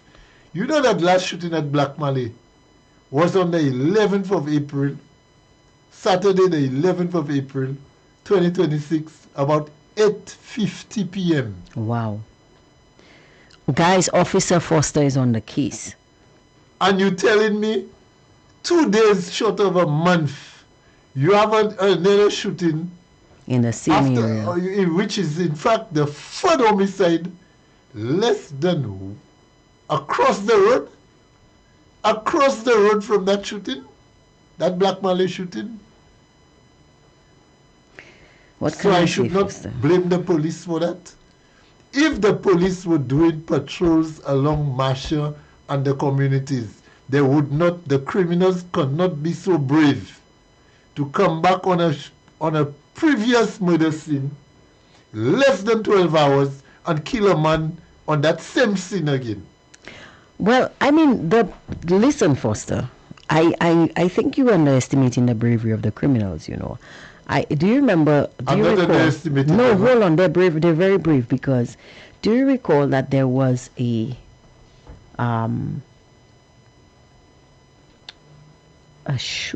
funeral? There was a shooting in the Jackmel area, and then there was a funeral. And during that funeral, they came and shot the people At the funeral. at the funeral. I tell you again, Angie, it shows a lack of operational awareness. So what it The means, police normally goes to every funeral of a homicide victim. The police is normally there, should be there. You tell me somebody will come at the funeral of a homicide victim and kill more people there, and the police is not there? That just shows that there is a lack of operational mind. The police does not have an operational mind. yeah. And I can tell you that that is seriously lacking in the police force. But let us say you have something for us, Sanji, and I'm going to make some more revelations after.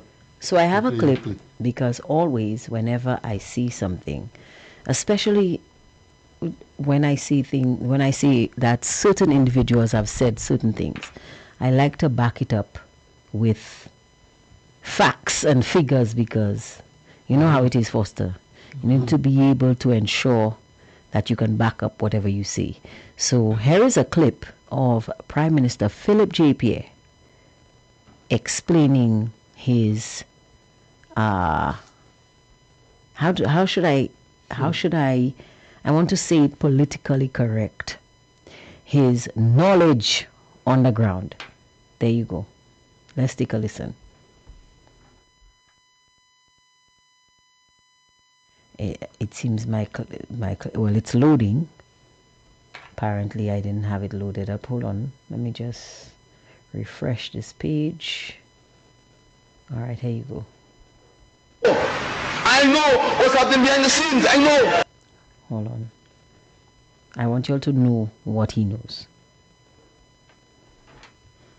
Yeah. Excuse me, guys. It seems every time I try to... Because I know what's happening behind the scenes. I know all that pretense about crime and who's pushing crime. I know what's happening behind the scene. What's happening behind the scene? I know. So we should get out of hand.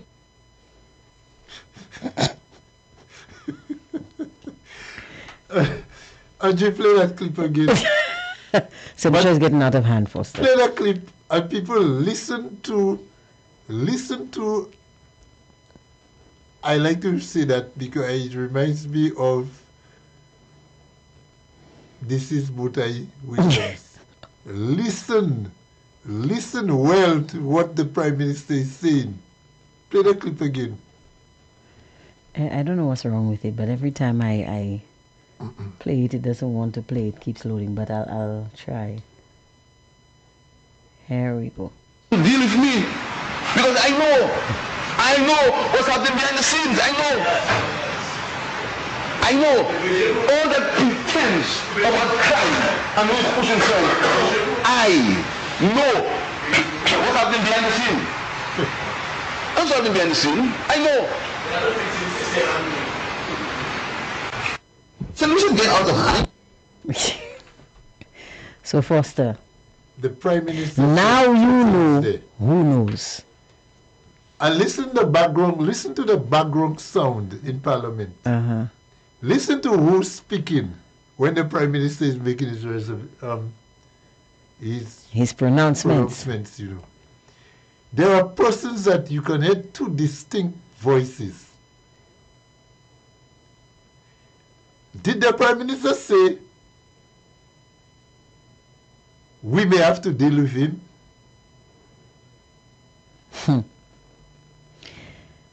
I know that the Prime Minister said that he knows. He said, you all may have to deal with me. I know. Who's pushing crime? He knows what's happening behind the scenes, Foster. You forget He him. used those words, I wrote that down, I'm quoting what I heard in the clip. I know who's pushing crime. He said all this talk about crime and who is pushing crime. Let me play the clip again. Play it again. Some people get upset Listen when to the background sounds. Let me tell you, some people get upset when I play these clips, and I get a lot of flack from my listenership because they're not happy. Well, when I play generally, these I clips, don't like to listen to Philip Pierre, but they are not let happy. his own words beat him. You know, play it so you hear it. And you only have to deal with me. Right? Because I know what's happening behind the scenes. I know all the defense about crime and who's pushing crime. I know what's happening behind the scene. What's happening behind the scene? I know. So we should get out of hand. Somebody said in the end of that clip, did you all hear? They had a meeting. Somebody had a meeting with, did you hear who he said he had a meeting with? No.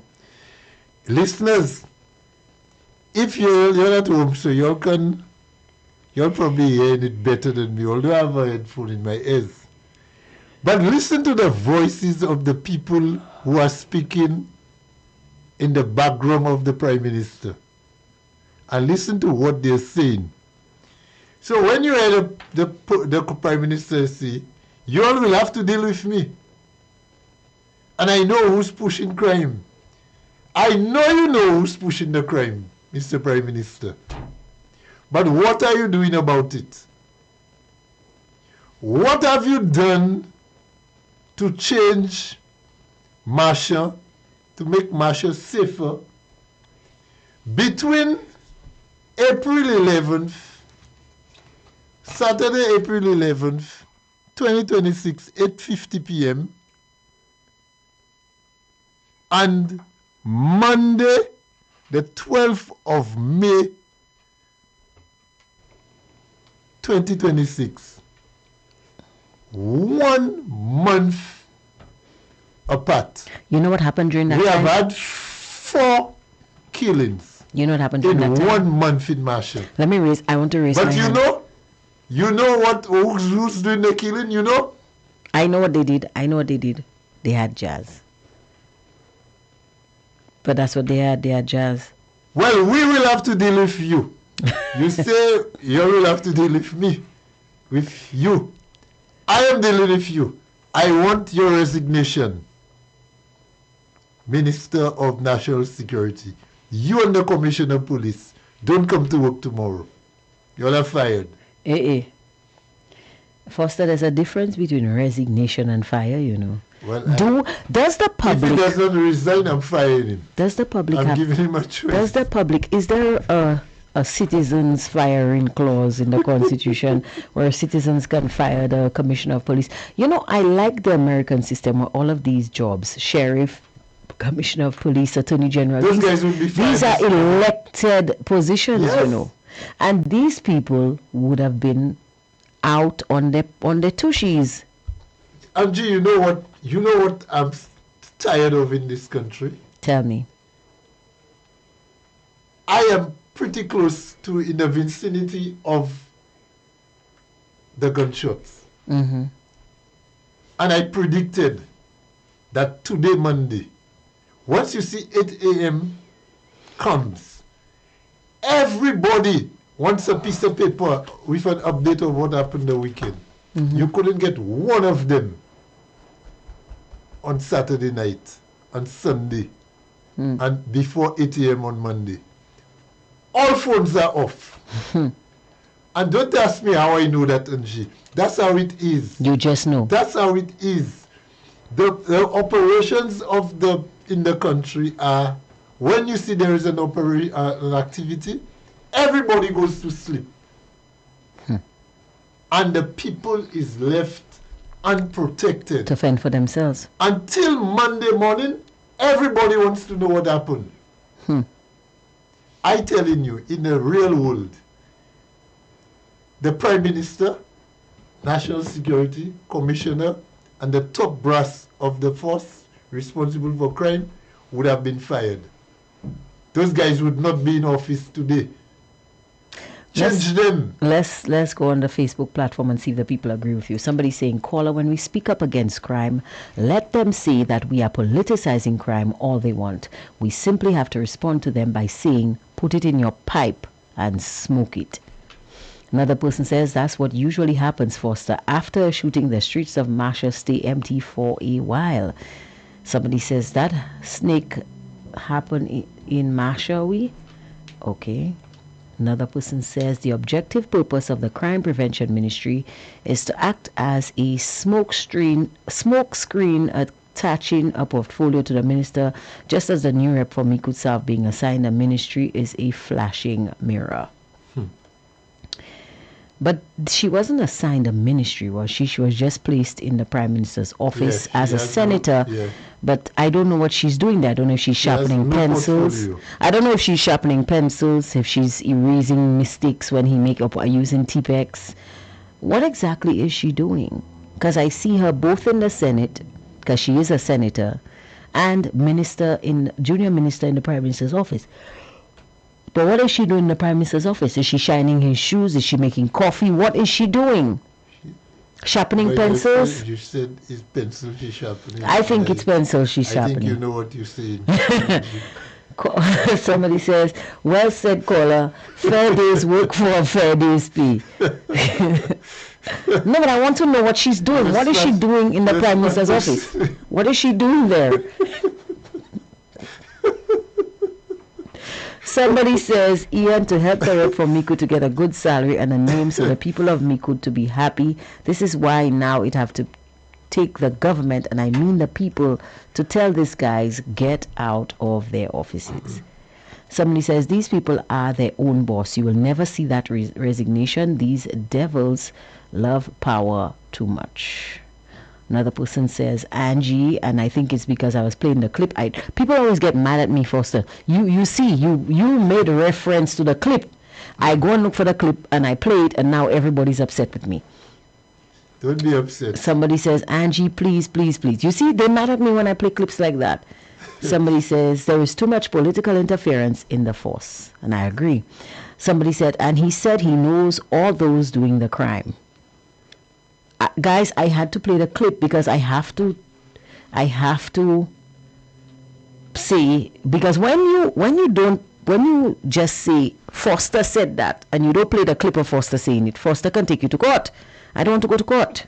You understand? I'm telling you what's going on. When I go to court, other people don't show up. I'm the only one there, and I'm tired of just showing up and just sitting there and nobody, you understand what I'm saying? Anyway.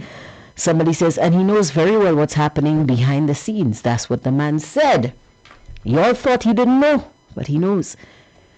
Another says, while PJP was saying that, he knows who are the ones that doing the killings. He looked on Alan Chasney's side. I believe he was throwing that at Alan. Okay.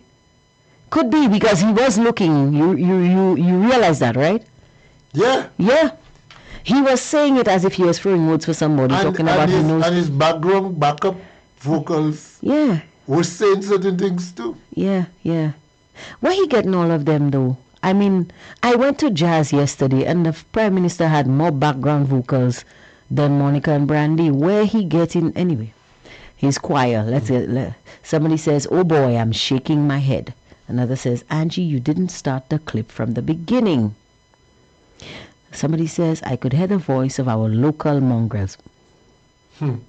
Sometimes I have to not listen.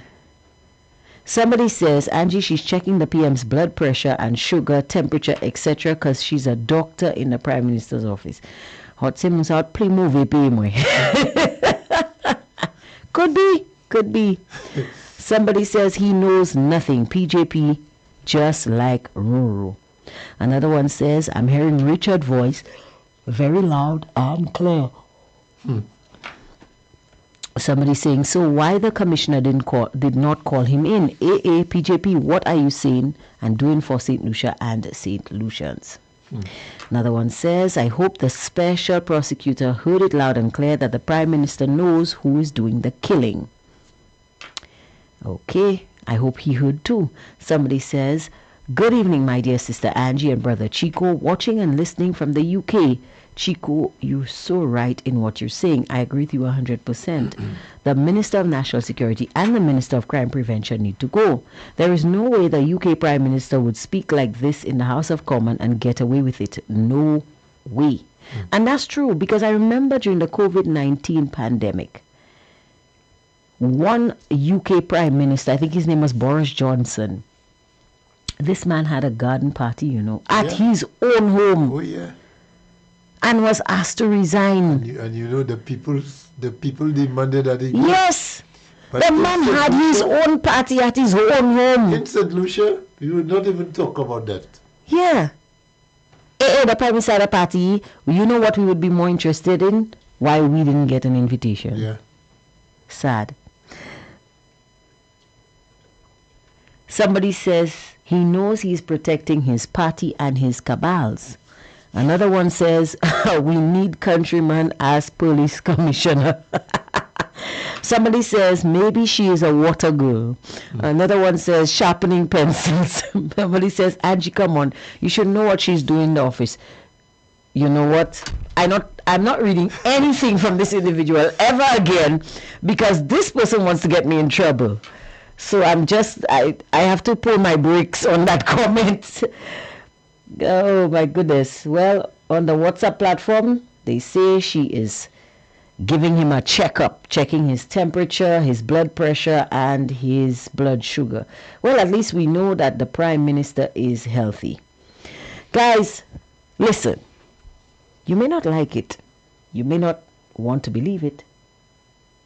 But, let me tell you, St. Lucia is in a sad state of affairs. Somebody's saying, so right, Angie, remember the Prime Minister's daughter had her birthday at the residence of the Prime Minister?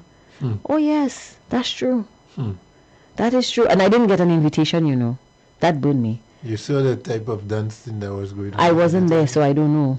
Right. It was. That's why I told you I didn't get an invitation. Yeah. Yeah. Somebody says, Angie, play the one where Hila was on platform in Dominica about the crime in Dominica was planned in St. Lucia. Somebody else, I don't have that clip.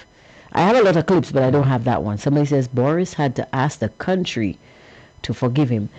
It is 7 p.m. I'm going to take a quick commercial break. We will be right back with more Full Disclosure here on Fire 107.7 FM.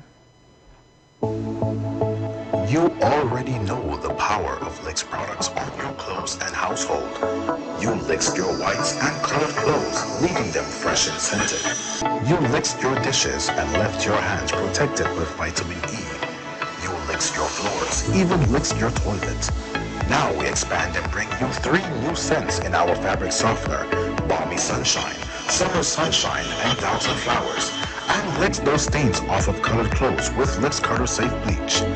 Licks went even further with Bondicare body soap bars in deodorant and antibacterial. So licks tiredness and bacteria out and refresh your tired body. Your products giving you licks? Then choose Licks from Canadian Distribution Inc. Available at all leading supermarkets.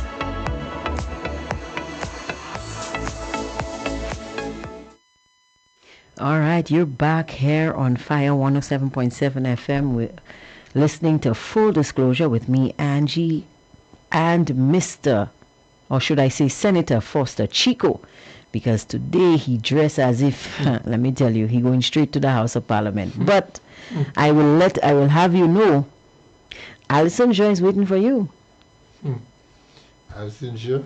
Alison Joy is waiting for you. If I end up in the Senate with Alison Joy, I'm making a pass through the first window, the closest window. Foster, Foster, that's strong words. Is that a threat or a promise? You making her pass through the window? How are you going to do that, Foster? She will look for an escape route.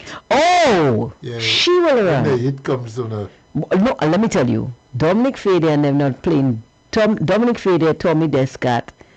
These guys have not been playing with her lately. Have you? Oh boy. Oh my God! I heard Tommy dissect the plan, and she's saying, "Oh, she's trying to say something, you know, but she just cannot because Tommy coming down hard, you know.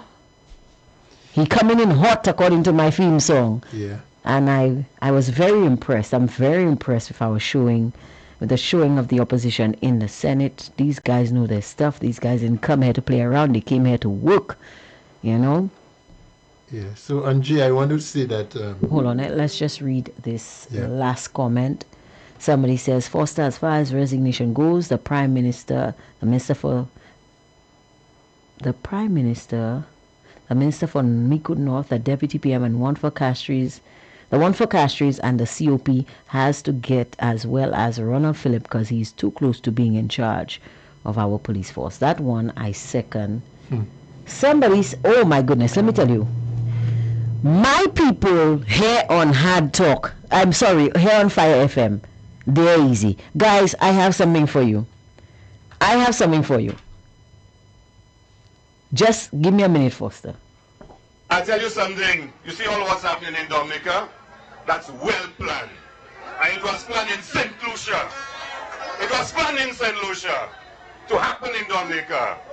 And I'll tell you more. For what they're doing to Dominica, we have a responsibility in St. Lucia to make sure we vote them out at the next election. So, wow. Don't play with my people, you know, Foster. Thank you so much. The person who sent me that. I don't know where these guys get their arsenal from. So you know what but our listeners here, they're easy. You know my response to Onesile? You see what's happening in Marshall there? It was planned in Soufrière, in Cicero. The waterfront.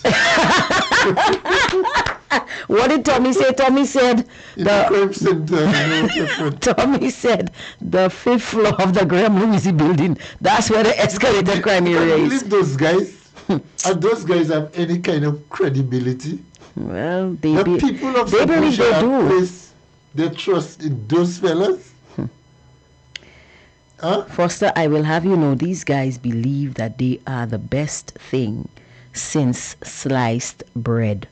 So I know our time is short, but in closing, I wanted to ask the Marshall people, Marshall residents, and that includes... Before that, somebody else is asking a question.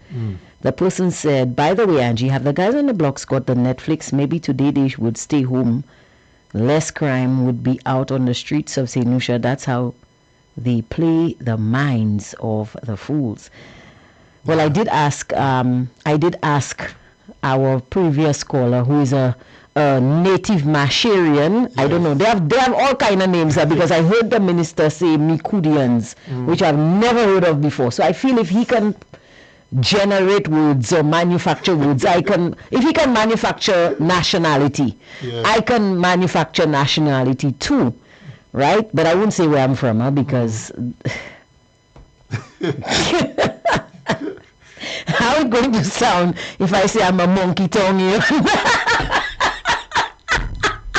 But anyway, our native Masherian, I asked if he would provide Netflix for the guys.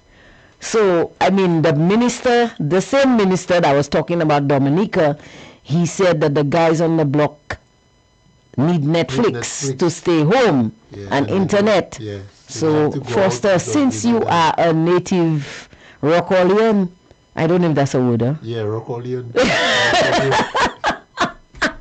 Do you have Netflix? I don't have Netflix, sir. I have YouTube. Oh, YouTube. okay. But Angie, I want to tell the people, bring some kind of relief and comfort to the Masha people and castracists in general. Mm-hmm. We have to demand better of our representatives. Yep.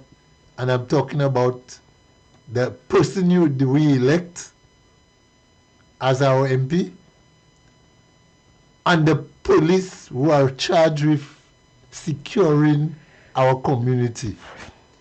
Every night, as night falls there now, Angie, I am sure the Masha, anybody who's going past Masha, along Masha Road, whether they're going to Tiroshi, whether they're using Masha as the outlet, would be concerned about the possibility of a gunshot striking them. And in the dark there, you don't know where it's coming from.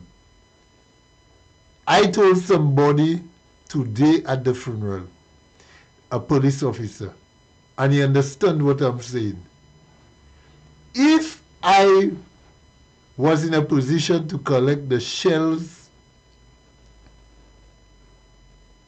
of all the bullets that were fired there between Friday and Monday morning, this morning, I could have filled a bucket, a 5-gallon bucket. Wow. Of shells. Wow. That's saying a lot, you know, Foster. Unacceptable. Yeah. And if Masha people don't demand something, to hear something that's sensible from Philippia this time, leave Masha people alone.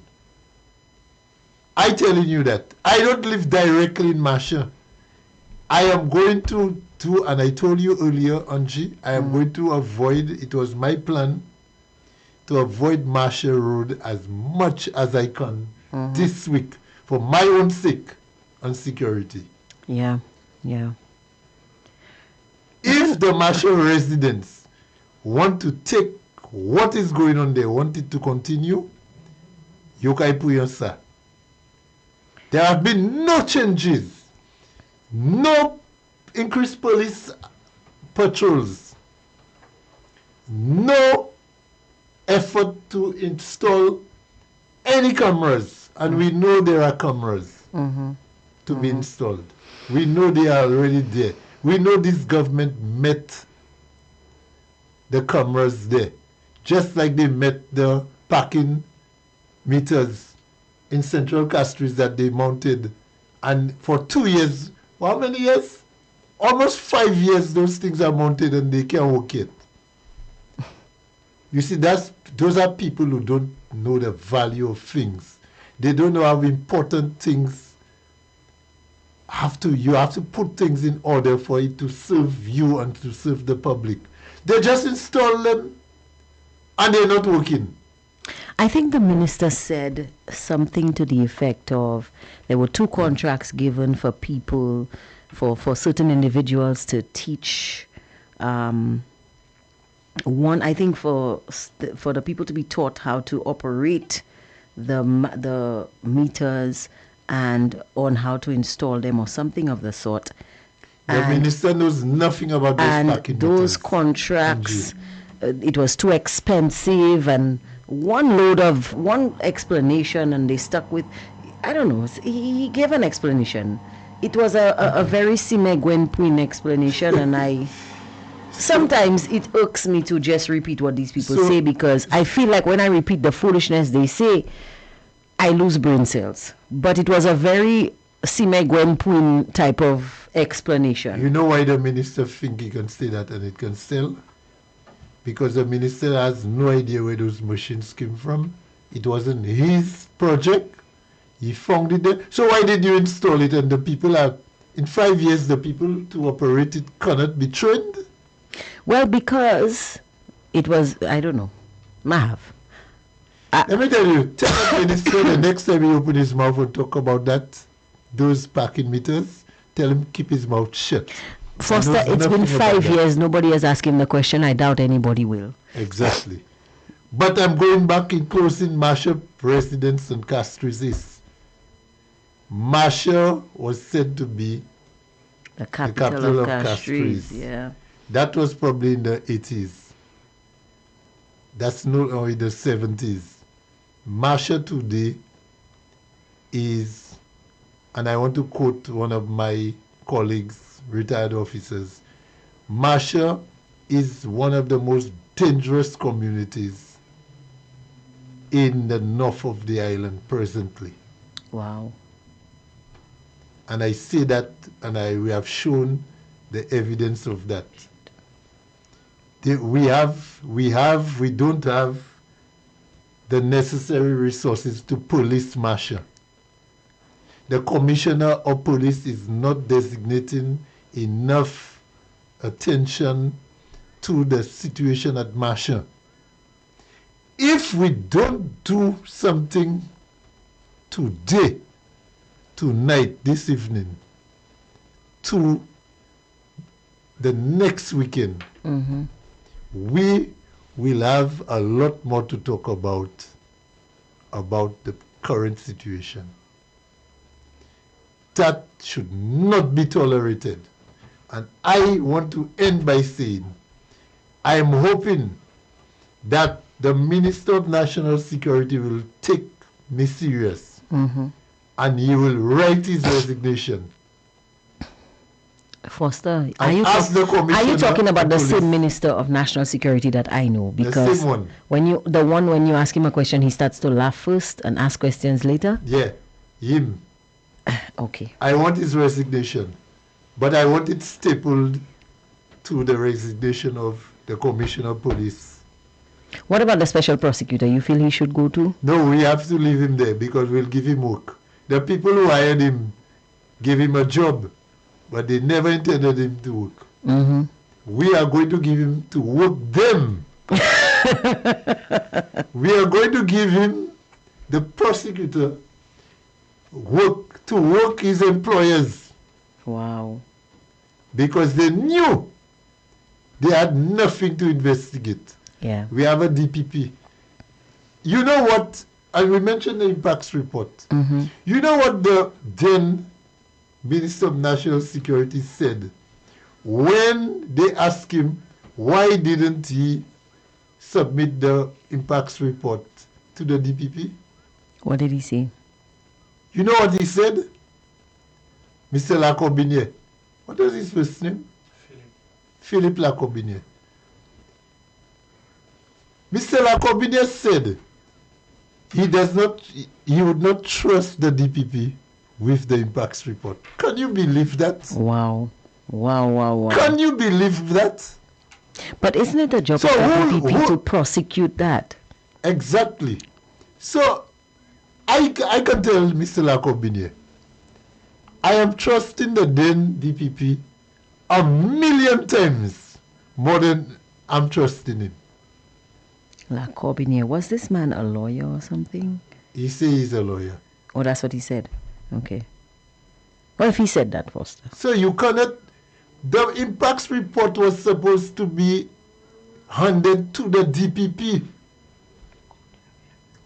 But you saying you cannot trust her with it? So who tell you the people who trust in you with the report, Mr. Lacobinier? And for that very reason why they will not trust in you, that's why up to today, Monday the 12th of May 2026, that nothing has become of the report because you had it. You all mishandled the report. Yeah. You all gave it to Kenny Anthony to go and talk nonsense on TV. And compromise the He integrity quoted of the things that were case. not in the report. Lied on the police about blacklist or death list. That was never true. Maybe he was watching The Blacklist. There's a show on Netflix called The Blacklist, you know. Maybe that's what he was trying to say. You don't believe so? I don't know what Kenny Anthony has his own mind. I don't know what Kenny Anthony have in his mind. But let me tell you something, my people. I feel very sorry for our constituents. And Marshall people, like I said, I know all 3 victims. I know them well. Right? I don't know the man who was shot this morning. There was a man shot this morning. I tell you, on Monday morning, 7:30 this morning was another shooting at Marshall, Angie. You're not paying attention in class, Angie. I'm so sorry. That I'm so person sorry. is- That one. That person was not killed. That person is at the hospital. Wow. All right? That's 4 victims. 4 shooting victims. 3 dead, 1 is alive. In less than 48 hours Wow. at Marshall. What is in store for us this evening in Marshall? I don't know. I don't want to pretend that I know. Philip say he knows. Let him know. But does he live in Marshall? He does not live in Marshall. He doesn't even drive down Marshall. But he knows. He knows. And he knows what's happening behind the scenes. And he knows what, right? And he said, we'll have to deal with him. Well, I have dealt with him. And I want his resignation tomorrow morning. Foster, there are timelines. Tomorrow morning. Guys, listen. But I I've think, already told him don't come to work tomorrow. I think this tie that Foster is wearing has really, Is really, constricting my no. oxygen. It has made you bold, Angie, let me very tell you, bold, and I like it. I think you should wear this tie more often. But I'm gonna furnish you with a Fire FM shoot, because these days you hot, Foster, you hot. I don't know if it's the climate change, or maybe if you, only knew that's on me. I don't know if maybe you going through menopause. I don't know. Because we have hot flashes sometimes. I don't know what's going on, but guys, we're about to end the show, and we have like 2 or 3 statements here on the comments. So I'm going to read them, and then we're going to end it. Somebody says, I say, Mr. Foster, you're so right. That would be a shame on them if they do not take a chance to protect themselves and their family. If they love PJP better, then we say poor job to them. Somebody else says, Foster, people not walking now after the shootings on the streets of Marshall. Right now they are running. Somebody says, where is Sime Gwen? Is he outside of library? AA asking for my friend. Somebody says, I wonder what Champagne, the wicked traitor, is saying about PJP and those killings in his mouth. Another one says, I do not want to hear Champagne. Somebody says, today is the 11th, not the 12th. Somebody says, yes. when Thank you you. are a salad. I'm not repeating that. You will say anything and do anything. This is Kenny. Guys, thank you so much. Somebody says, Foster, I'm ready to sign the online petition for these 6 people to resign. And they said, you forget PJP has a security guard for Marshall. Solid FM is there to oversee all for Marshall. I think we should end on that note. We have a special request from someone. Listening to the show. Okay. So I'm going to play it. I didn't know we used to get special requests on Full Disclosure, but this is Full Disclosure. The person believes we should end on this note. So guys, thank you very much for joining us. Have a wonderful evening. Bye-bye. Let me play this. For request la pa jouer. I was trying to end on. There you go, guys. Special request from one of our listeners.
another life calm down.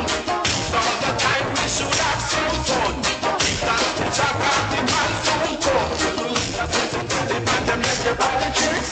Back and turn your back another man get tricked.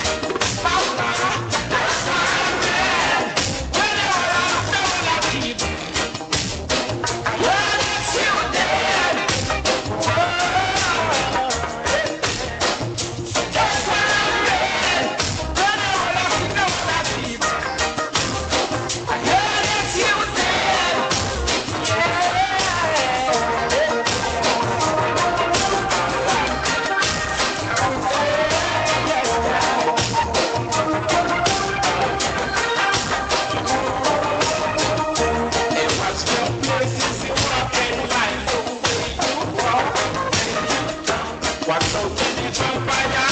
Speak up, what up? What's out in the big time? Can't say that this one. I'm bringing in the crack and the gun. But have some people that are red. They know that people. I hear the children.